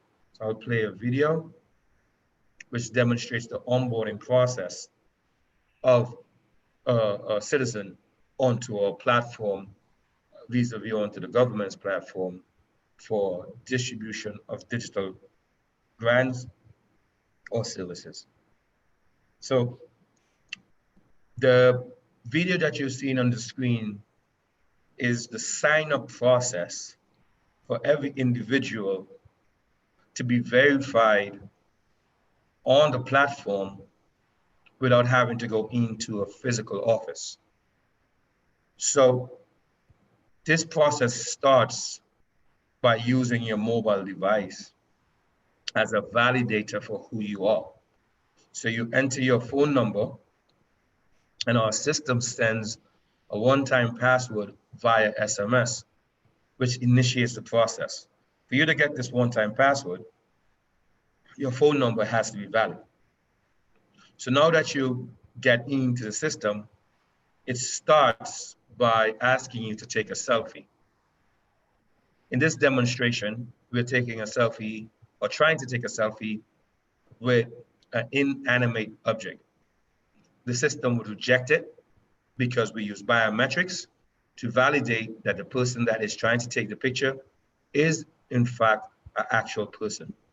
So as you would see as I let the video run, that it would not take a picture of this red doll. However, a human being that has features that could blink, he actually blinked. That's when it captured his face. Now it's very important that you understand why we capture a face. What we do is build a biometric profile of the individual that we just captured. So when we now start onboarding his driver's license, his passport, we could now compare his biometric profile to the pictures that he uploaded to make sure that it's a match. And that is how we validate your two forms of ID matches the person that took the picture. Now that picture only comes up within this session. So you can take a picture from yesterday or you can take a picture from someone else.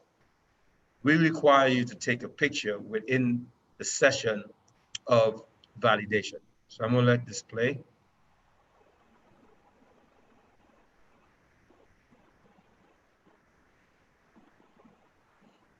Now, to move forward, we need to capture some proof of identification. So he takes a photo of his passport. As you see, the OCR have pulled all the information off the passport and placed it in the respective fields. So his address, his name, John Malentio, his passport number, all the required information is captured via OCR. So there is no typing of any information. As you see, he further progressed up the progress chart. A second form of ID is required. In this case, his driver's license. Again, all the required information using technology is pulled off the driver's license, even the signature. As you see up here, the signature is now stored so that it can be used in the future for validation for electronic signing of documents. So now he's almost completed the last bit of information.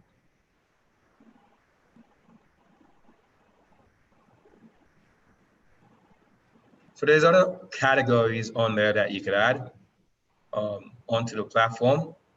But the purpose of this video to the CTU and member nations is to demonstrate the onboarding of customer information done within their own time, within their own space for value and to provide value for services that the government intend to give to the public moving forward. Here we are adding a proof of address. The software identifies the address, captures it with OCR, adds it to the database, and now John Malentiel is onboarded onto the platform and his data is now valid. Moving forward, John has an email verification as well as a mobile number verification. that he could use to validate all his information.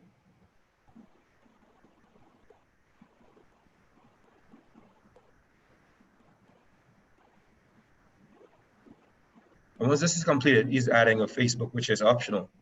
But once this is completed, the application now has a profile that could now be added to government services in the form of digital identification for John.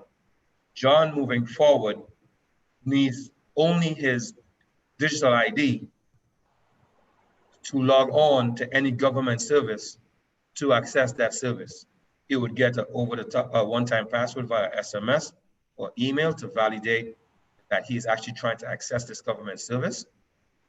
But the platform now offers governments as well as the citizen a mechanism to be identified digitally, to be verified digitally, so that in this new low-touch economy and world that we now live in due to COVID, government services can now go online based on solutions that the government could now offer to its citizens. And this is a pathway to that full digital ID, like in Estonia, but understanding the needs of us in the Caribbean starts off as a product to provide social services that then can expand into a national ID program. So that's the end of this presentation. I will pause now if there's any questions on our offering for Caribbean member nations on a digital distribution and digital ID application. Before I do stop, it's important to note that it starts off as a digital application, but you can add a physical chip card that would store the unique ID of John's profile, so he could access this in any government organization or partnering organization with the PVC chip card in his hand.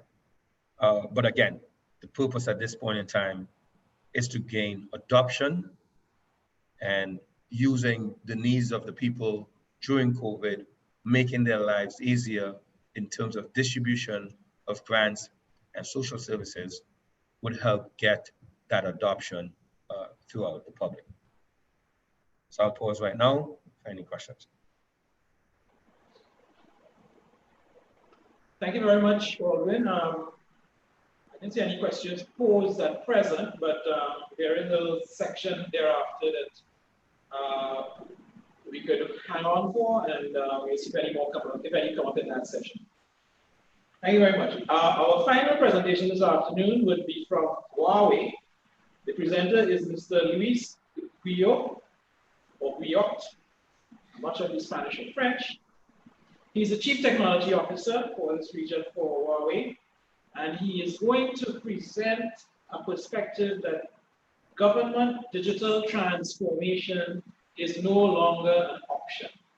So I will invite Luis now to take the floor. Please, Luis.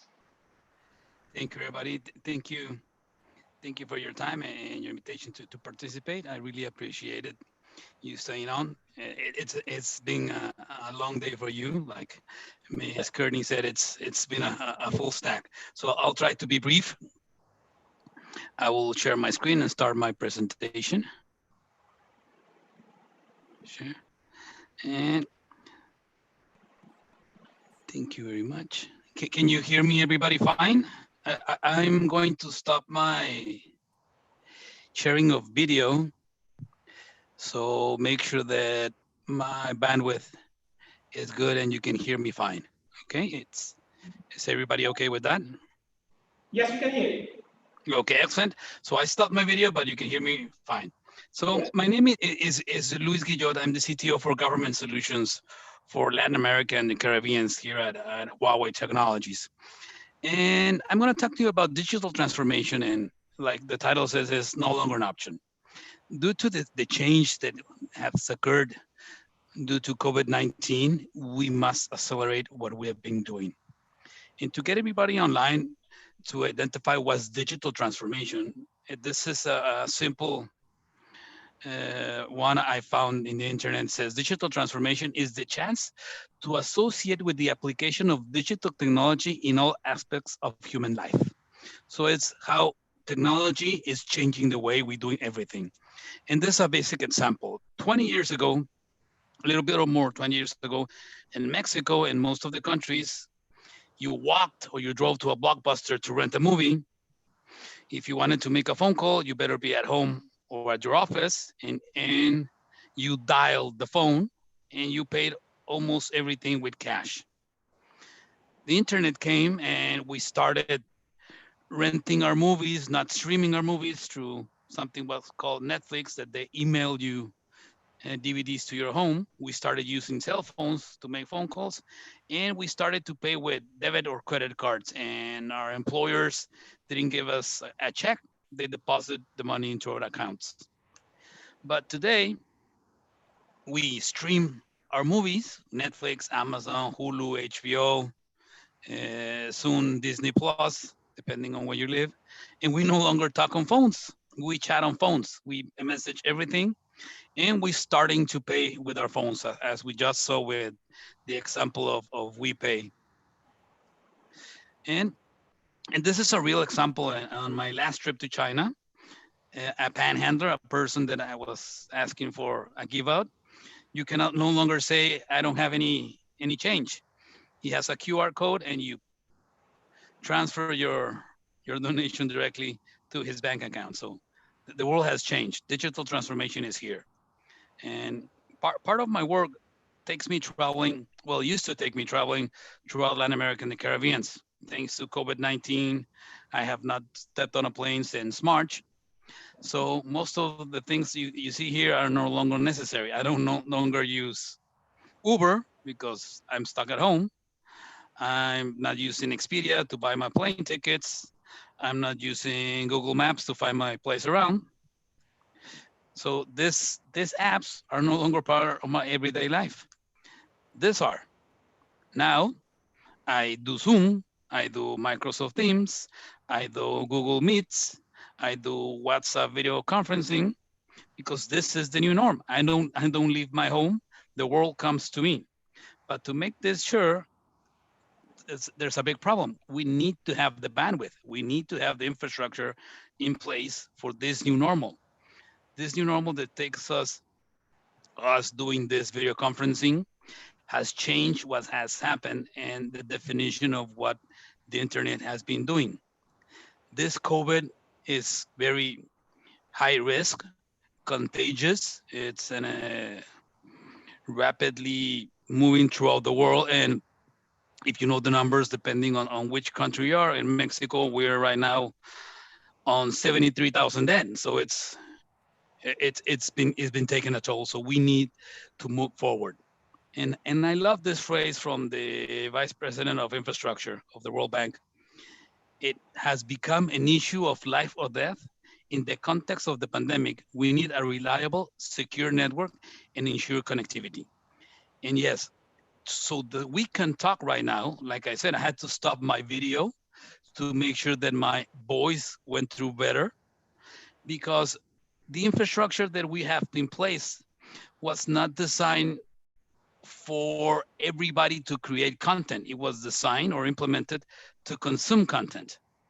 So I and my children went to school, went to work, and at work we had special network connections that make possible the flow of information. But today, the connectivity in my home is asynchronous. I have big bandwidth coming down, but not big bandwidth going up. So thank God that these 7 is in the afternoon, not in the morning, because if it would be in the morning, I would have been in trouble with my wife doing her work video conferencing, my 2 children doing their school work through video conferencing, and me doing this to the Caribbean. So it's a challenge. We need to change. And COVID has accelerated this change. In February, at the peak of the pandemic in China, they were doing over 200 million remote class sessions. Today, they're averaging 100 million video conferencings per day. Everybody is doing this. Everybody's doing connectivity. Everybody doing video connection, doing distance. And the reason they asked me to talk to you is government has to do a lot of things to transform for this digital transformation and to handle this new challenge or this new normal. The government has to make sure that all our public servants are safe, because public servants, like they say, they attend to the public, so they need to have to keep them safe. They must decentralize their operations so everybody can start work from a distance, allow their employees to work from home and they must have the technology for that to take place. To make sure that they have Zoom, Meet, whatever technology, Microsoft Teams to connect. They have to assess new video conferencing technology like virtual reality, augmented reality to improve the work of the teams. Invest in automation to reduce the work process. They also need to increase the partnership with the enterprise and innovation companies to start doing things like we just saw with the WePay example. This small municipality started working with them to make sure that their citizens have money to buy the medicines or pay for gas or whatever they needed through these grants. So they started to partner. They have to start doing this. And this is very important. They have to speed up and secure the sharing of information between all of the departments to enable a one-stop shop or a single window service. Government services and their delivery channels will change too. We're going to mobile, we're going to online more. Only physical transactions have to be occur when they are absolutely necessary. They have to widen the service. We have to develop the regulations and the new laws to provide for cashless economy. For WePay to work, a law had to change to make possibly the transaction of money between these two persons through the WePay infrastructure. A couple of years ago, that could not be possible. They must invest in artificial intelligence to analyze all this information to improve their decision making. The one that I think is the most important is this one, to maintain a situation where they have all the information from the skills, resources, and inventory of everything they have, so they can react fast enough to whatever is happening. This case was an epidemic of COVID, and everybody saw it coming, so they could start to react.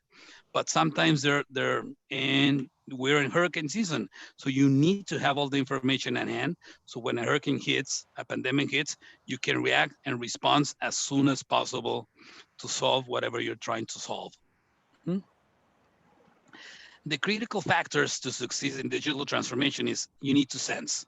You need the capability to get information from wherever it's being created or wherever it's being generated, either manually, automatically. Communications, you need to improve your communications infrastructure to have better human-to-human communications, better human-to-machine, and machine communications. Your collaboration, the capability to leverage each other's strength and create greater value between humans, agencies, the community, cities within cities, and governments. This will ensure a better digital transformation. Mr. Wayne from WePay said best, and when they learn the benefit for this digital identity, everybody got on board. So yes, this is very important. When you start collaborating and you see the benefit of collaborating, you change and everybody will get on board. Sense making, you will get a lot of information from the sensing, the collaboration, and the improved communications. You need to improve your capability of sense making, of understanding and creating correlations between all of that information to go and make a better decision for whatever you're trying to do. So this is the 5 key factors for succeeding in digital transformation. In sensing, you need data availability, legal access to that information. Is not just collecting information, you have the right to collect that information and to use that information. Most countries around the world have rights of privacy of information, rights to collect information, the rights of use of information. So you must make sure that your laws are up to date and make sure that you can use that information, because sometimes you may have collected information, but you may have collected before the law or after the law, and you have to ask specific permissions. So you may have to make sure when you're doing this kind of sensing, the data has to be accurate, and you have to purpose-build apps to collect this information. In communicating, you have to do timely public communications on what you're doing and what are you doing. Scientific information, not politics. You have information that people need and require, and in that way you have to do. You need good ICT infrastructure. You really need this. This is the key element to the success. If you don't have the bandwidth to communicate, the processing power to prepare the information, this will hinder your success in a great manner. And you have to be highly mobile to penetrate, and you have to consider all the languages. And like I said, I traveled throughout the Caribbean and Latin America, and we don't only speak Spanish and we don't only speak English, we speak also French. We have some countries that speak Papiamento and other dialects within there. So you have to take into the consideration all of this. Right now I'm living in the city of Mérida in Mexico. I'm not in Mexico City. And Mérida, it's a really nice town, but it has a very large population from foreigners, from people from other countries. So the government started to doing the information in Spanish, in Maya, because most of the local people are from Mayan descent, but they also do it in French. They also do it in German, and they also do it in Italian, because they are taking into consideration the population and their languages they speak. Collaboration between governments, you have to make sure everybody, agency is collaborating, and making sense. Analyze the big data technology, tracing the contacts, making sure what you're analyzing, and enter and permit the apps. And when you're making the decisions, they have to be prompt. You have to take advantage of the information and make the decision promptly. Scientifically, not politically, is what will the decision will help you make. And you need strong leadership to transform this and go into succeed with your digital transformation. You have to move forward the early mobilization. The example of WePay is the greatest example I could have talked to you about right now in digital transformation. It's in a small town, and yes, it's successful. And this is what we're trying to get this points. You need a government that is digitalized, highly efficient, collaborating, that is connected and satisfying the citizens with safety, with happiness, with better health, better education. And the economy is growing, moving, because you're incentivizing the investment, creating new employees, and supporting tourism. This is the national framework for digital transformation. This is a bird's eye view, way up. When you have a rich IoT, Internet of Things network, where everything is connected, gathering information, connected to a strong national broadband network, a 4 or 5G network, connected to fiber with Wi-Fi technology, that's gathering all information, delivering to your national cloud data center. When you're implemented your intelligent platform with artificial intelligence, geographical information, your big data analysis, and you're feeding your applications like e-government, e-payments, national ID, smart healthcare, e-learning to better improve and service the community. This is examples of things that in digital transformation are very successful, is doing a one-stop shop or a single teller, making sure that the citizens have either a portal where they can do most everything online, a call center where they can get and do most of everything also, if they're not comfortable using internet or using their app on their phone. In most cases, the elderly is for whom this is focused. They can be helped by phone or a one-stop service hall. And this is also for the elderly. Most elderly people like to go That's their weekly trip to go to the government office and pay their water bill, pay their electric bill, or do a specific challenge.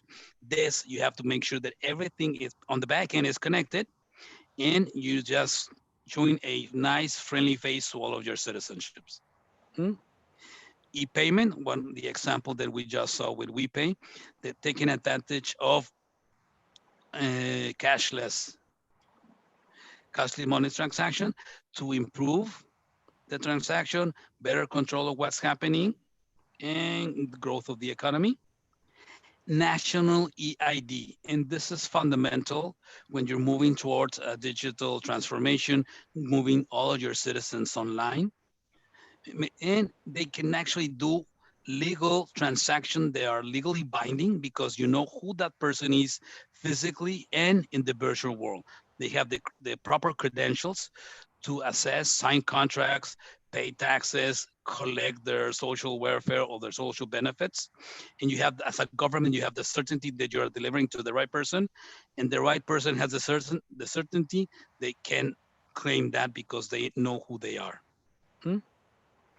We also require, and with this new challenge of COVID-19, new technologies like remote video treatment to make sure that the network has strong enough bandwidth, but that your first responders, your doctors, your health workers are at a safe distance, keeping safe, but also providing the best medical attention to all of in need. This is a simple example of something that we developed due to COVID-19. Is an artificial intelligence algorithm that does the analysis of a CAT scan of the lungs of a patient, and in averaging 2 minutes can determine if that person is positive or negative for COVID. If a normal doctor takes this analysis, it will take an average of 12 minutes. So when you're doing volume, this is very important. This technology was successfully implemented in Ecuador when they started to get a really big problem with COVID. This helped them get their incidents back in track because they started to analyzing the information. Something as simple as an intelligent camera that does body temperature, instead of reading individual temperatures for everybody that's coming in off the boat or off the plane, this camera can detect up to 14 people at a time and flag you the ones that could be suspect and require further analysis. We have deployed these two examples in several countries here in Latin America and the Caribbean. We have in the airport of Argentina, like I mentioned, in Ecuador. We've done it in Panama and Honduras and Trinidad and Tobago. And for my time, I'm going to stop here and open the floor for questions. I know it's been a long day. Yes, thank you, Luis. Thank you very much, Luis. Let me just check to see if there is, we have a couple of questions that came up. Could Senor Grillo please tell us more about the beggar and the bank account and recode? This would solve the problem for a marginalized group in the Caribbean. QR code. Okay, this is a great example because I was in Beijing when this happened. I had a meeting with a client there, and in there they use an app that's called WeChat, and that application, it's everything. It's everything we use in a single app. It's Facebook, it's Twitter, it's even their bank account. And yes, the people outside are begging for money or selling fruits at a corner, and every Chinese people works with their phone. And the funny thing that happened that when my time in Beijing is that we had the meeting with our client, and because I was a guest, I was the only non-Chinese person at the meeting, they took me out for drinks and dinner. And they wouldn't let me pay for anything. They were really nice. And they took me to a really small restaurant that sell millennial eggs or centennial eggs. These are hard-boiled eggs treated, I don't know with what. They taste good. They don't look good, but they taste really nice. But this was a small place in the middle of nowhere. And when they got up to pay, it was such a small restaurant with no connectivity, nothing.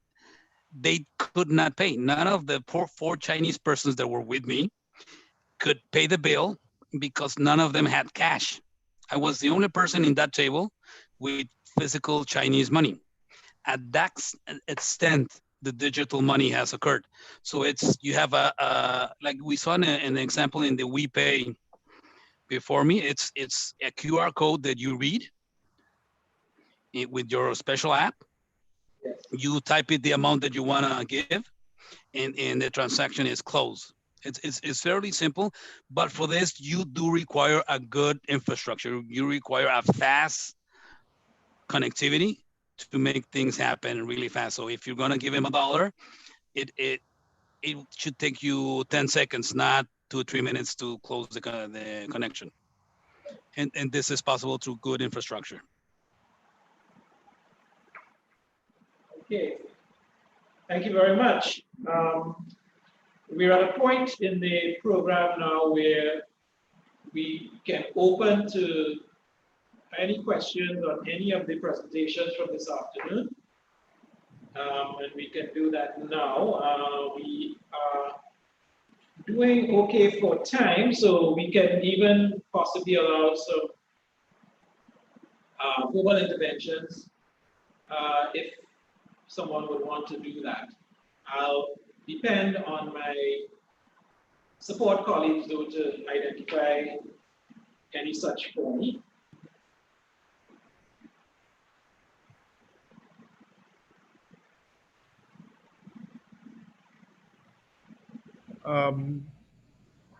Junior McIntyre, CTU. I just have a question for Luis and Adwile. In very excellent presentations and innovative ones at that. My question is, in terms of, well, of course, the digital ID and onboarding and proofing as part of that process. Let me start my video, yes. Onboarding and proofing. So we heard a lot from you guys from the service providers side of it.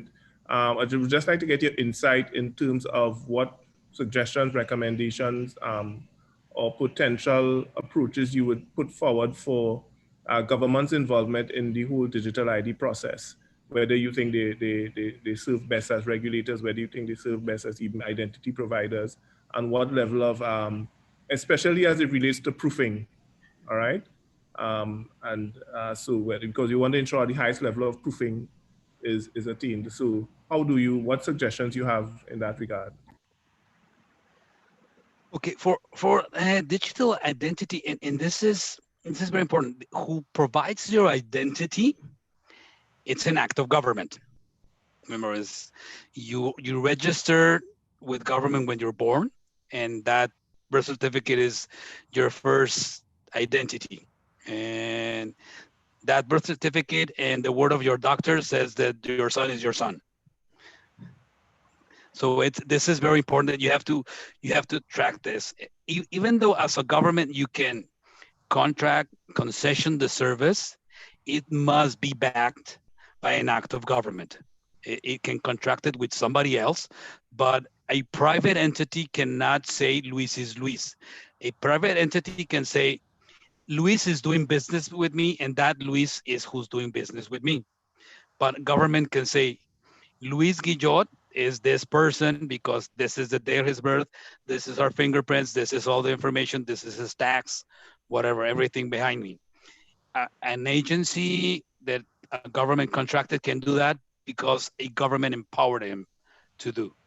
So in Mexico, we have the firma digital that the tax authority issues and has become almost the de facto online identity. Although many companies don't use it, if you want to do transaction with the government, whomever agency you're doing, you have to use your digital signature emitted by the tax agency. So that's what's happening, and it works well. because it gets the backing from the government. It makes sure that Luis is not, and sorry for the example, it's not WePay saying that Luis is Luis. WePay is doing the service for the government, and the government is ratifying who Luis is Luis, not WePay. WePay is just a service provider, transactioning the information, but it's not the one certifying. So this is very important to make sure that you want that identity go transnational, because once you go national, then you want to go to a federated state. Yeah, that is what I want to hear. The other side of it, the government's ruling inside of the process. Good. If Adwele has a response to Adwelin, sorry. Who? All you mean. Who you were asking, Junior? No, I throw the question out to both panelists that Wayne as well. I don't know if Wayne. Yeah. Adelwin. Oh yeah, I'm sorry. I'm here. I have muted mic problems. I'm sorry. Yeah, I agree with Louis 100%. Just by the very nature of a national ID, it has to be the government that is the one that's providing the ID, validating, verifying the ID. The mechanism and how they verify or validate the ID is what us as software providers or carriers do. But it's essentially their service that we are just digitizing. You know, it's the same way that you get your ID from Ministry of National Security. You know, all we are doing is making it easier to get to that point. So even with our digital ID, as you saw in the Jamaica example, the Prime Minister was there. In the Trinidad example, the validation came from the city corporation or the borough corporation. We just provided a service to the mayor, but the validation came from his organizations and from his database. So definitely, you know, any identification program or any you know, digital ID program has to be validated or owned by a government or, you know, that regulatory body. But I would say government. But some places they use a regulatory body, but government in my book. Yeah, good. I just wanted to get that point across. I think that those are excellent points you made, and I just wanted to ensure that even from the service provider's perspective, that you're endorsing that it's government's role, and that is clear. So that's good. Government's role inside the process. Thank you. Julie, you are still there?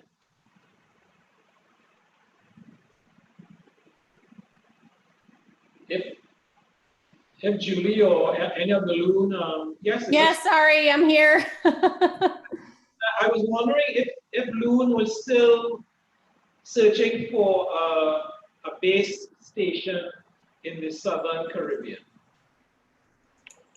So we're always searching for base stations. If anyone wants to talk to us, we'd be very interested in continuing this conversation. Okay. Because the map you had, I think it went down to like Guadeloupe. Somewhere, it was more northern, northeastern, but not down south. So I just wondered. Okay, well, we could probably take a... Yeah, we'd be very interested in continuing that conversation. We have a whole ground station team that would be delighted to discuss. Okay. Thank you.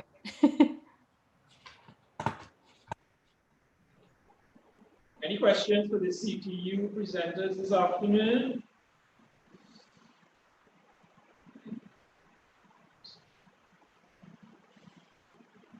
Can WePay tell us a little more about the technology they use in their pay systems? Did you hear that, Alvin? Yes, sir. Again, mute issues. I don't know. I'm supposed to be this tech guy and I can't get the mute button working. So yes, with our technology, what we developed for the first instance, for identifying virtually who you are, we utilize biometrics. So it's slightly bit different from facial recognition. I'm not going to get too technical, but essentially what we do in terms of identifying you from the first instance, our software, we measure the distance between your pupils, measure the distance between your eyes and your chin, and we come up with a formula that is you and it represents you in a number. So unlike facial recognitions, which, you know, if I have a twin, or I can use a picture, hold a picture up in front of the camera on the phone, biometric is slightly bit more advanced in terms of identifying who you are. So we start off with biometric technology in terms of creating that formula which represents you digitally, and then we use OCR and other technologies to grab your information. Hang on for me. Online. Sorry, not online. Grab your information off of the device from your driver's license or passport. I'm so sorry. Compare those to what was inputted. In Trinidad, we query the National Driver's License Database. So when you input that information, it's actually verified against a government database. So it's not we pay that's verifying you. We are utilizing the National Driving Permit database from the Ministry of Works and Transportation. Once we then have a reasonable understanding for who we think you are, we create your profile in terms of how we then manage your payments out in the network. We create your digital account and then we identify you with a unique identifier in our ecosystem. So the terminals out in the market actually talk to a closed loop network that when you present your QR code from your app, it then verifies you on our system that you are who you say you are. I'm not too sure if you remember the video, but when you scan your QR code, it actually brings up your face from your ID card. So I cannot steal Louis or Julie's QR code and go use it at a store. When I scan that QR code, because it talks to our database, it actually brings up your ID card that you use. So it verifies that I am who I say I am.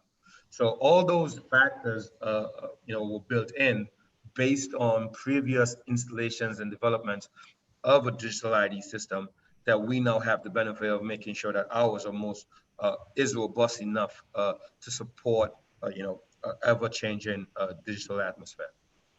If that answers your question. Can your payment system differentiate between goods which are allowed to be purchased by those social grants? Oh yeah, definitely. So, as in the video, it had a terminal that we issue to these locations. Each item within a business place has a SKU number or a serial number or barcode, which identifies that item as a particular item. What we would do, and we have done with a couple of these grants, we actually use this grant for Living Waters Community, which is a refugee self-help organization that helped these migrants from Venezuela that's here in Trinidad. And our grant solution gives these migrants or refugees these QR code that they could go to any grocery store. But the thing is, we have had it coded in such a way that it limits the purchase to only essential items. So you cannot purchase alcohol. You cannot purchase, run-of-the-way foods. You can only purchase essential items. So not only does Living Waters Community have the ability to give these refugees monies that they can guarantee it goes to food because it's a grocery store, it could also have oversight and to make sure that there's no abuse, there's no pilferage, there's no sharing, because my digital ID is only going to allow me to purchase X amount of items.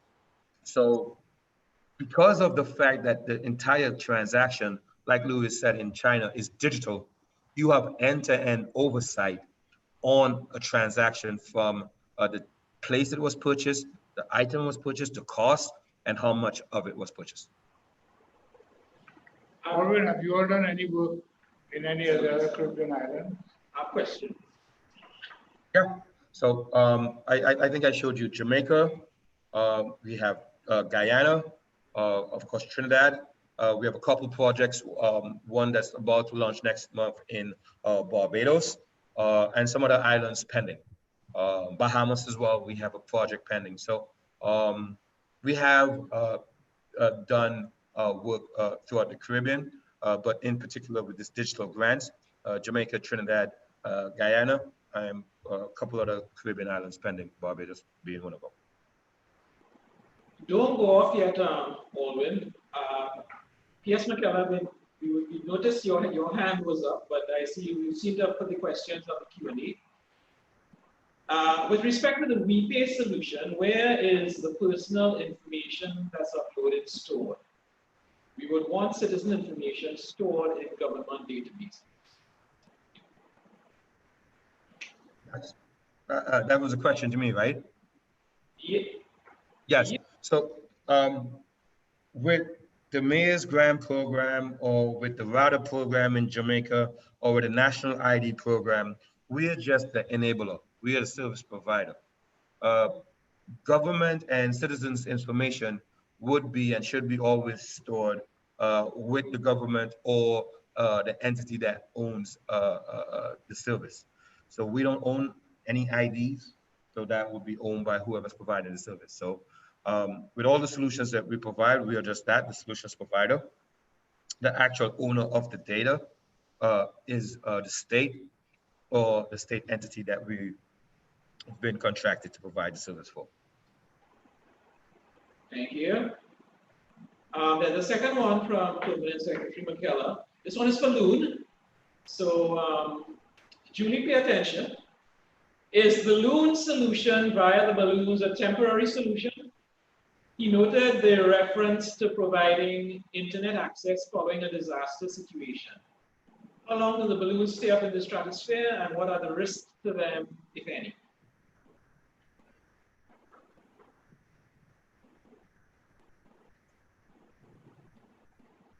If you're talking, we can't hear you.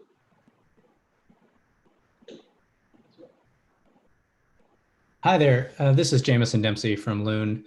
Julie, are you there? And if not, I'm happy to answer the question. Yes, thanks. Please go ahead. Sure thing. So Loon can operate both ways.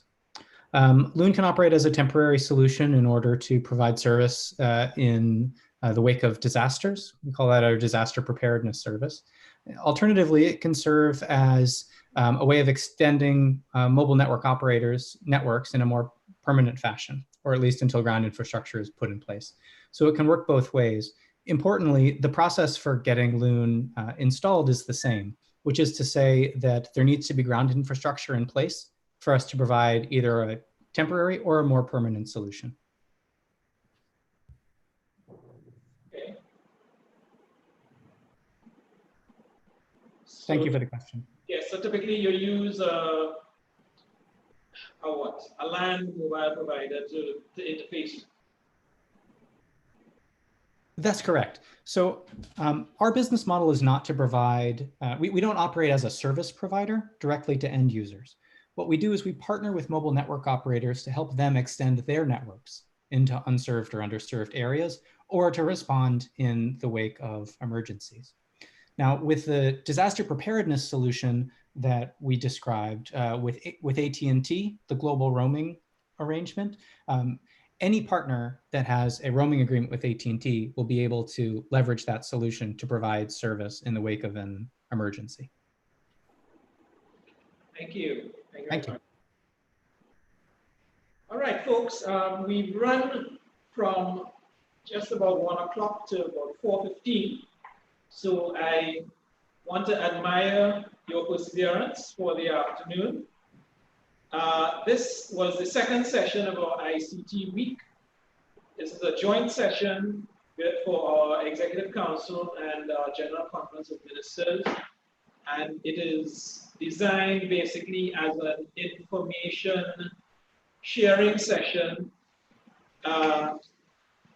that both our executive council and ministers can benefit from.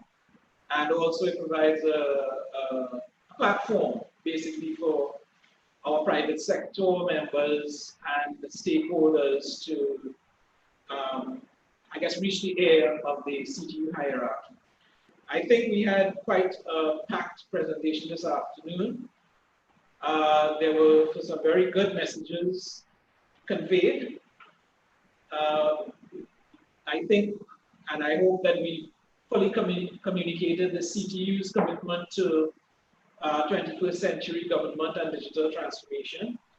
And we've heard from our private sector partners, Loon and other stakeholders, WePay and Huawei, as to possible solutions, digital solutions, as well as the imperative for moving forward with digital transformation. So with that, I would like to wrap up this afternoon's session.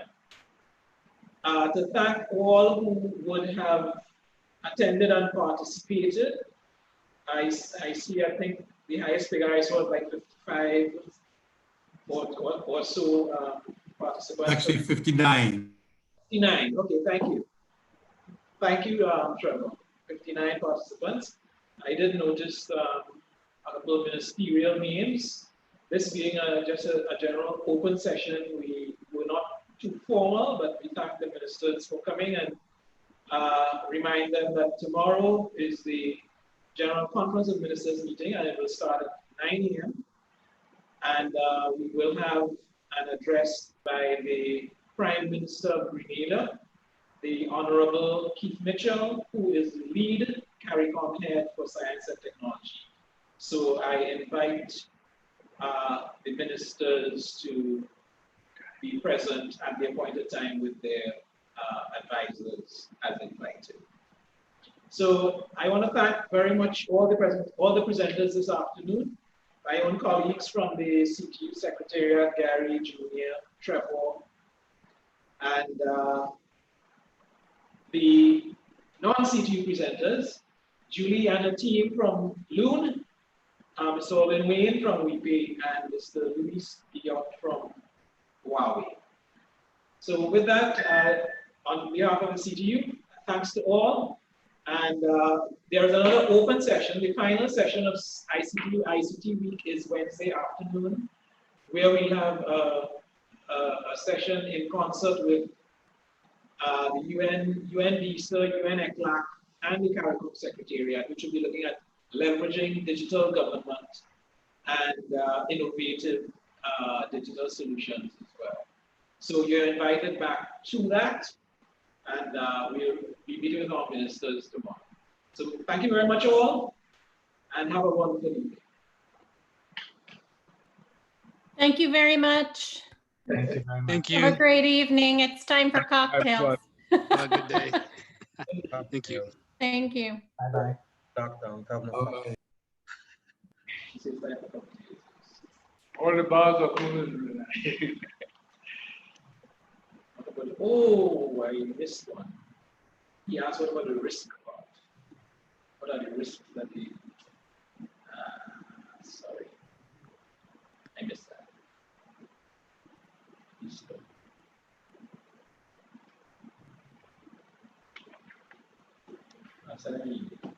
Yeah, Gary, before you close, I just wanted to ask Nigel, in the chat, I don't know, Nigel, if you saw the request for the list of participants. No, I didn't. A request was made. Gosh, I can't remember the person's name. By one of the participants, whether they could get the list of, I'll tell you. Maybe so. A sanitized list. Yeah. A sanitized list. Name, organization, and title, job title or something. Okay, let me see. You remove at PFCD? No. Nice job. Yeah. All right, we can close the meeting now. Okay, thank you, Nigel. Okay. Still in the morning. Richard, you can close down, please. Brian Carter is. Who's closing the meeting? I asked Richard to close it. It looks like a statue. He might be there. There's a photo. There's a photo. It looks like a statue. Shania, you can close the meeting.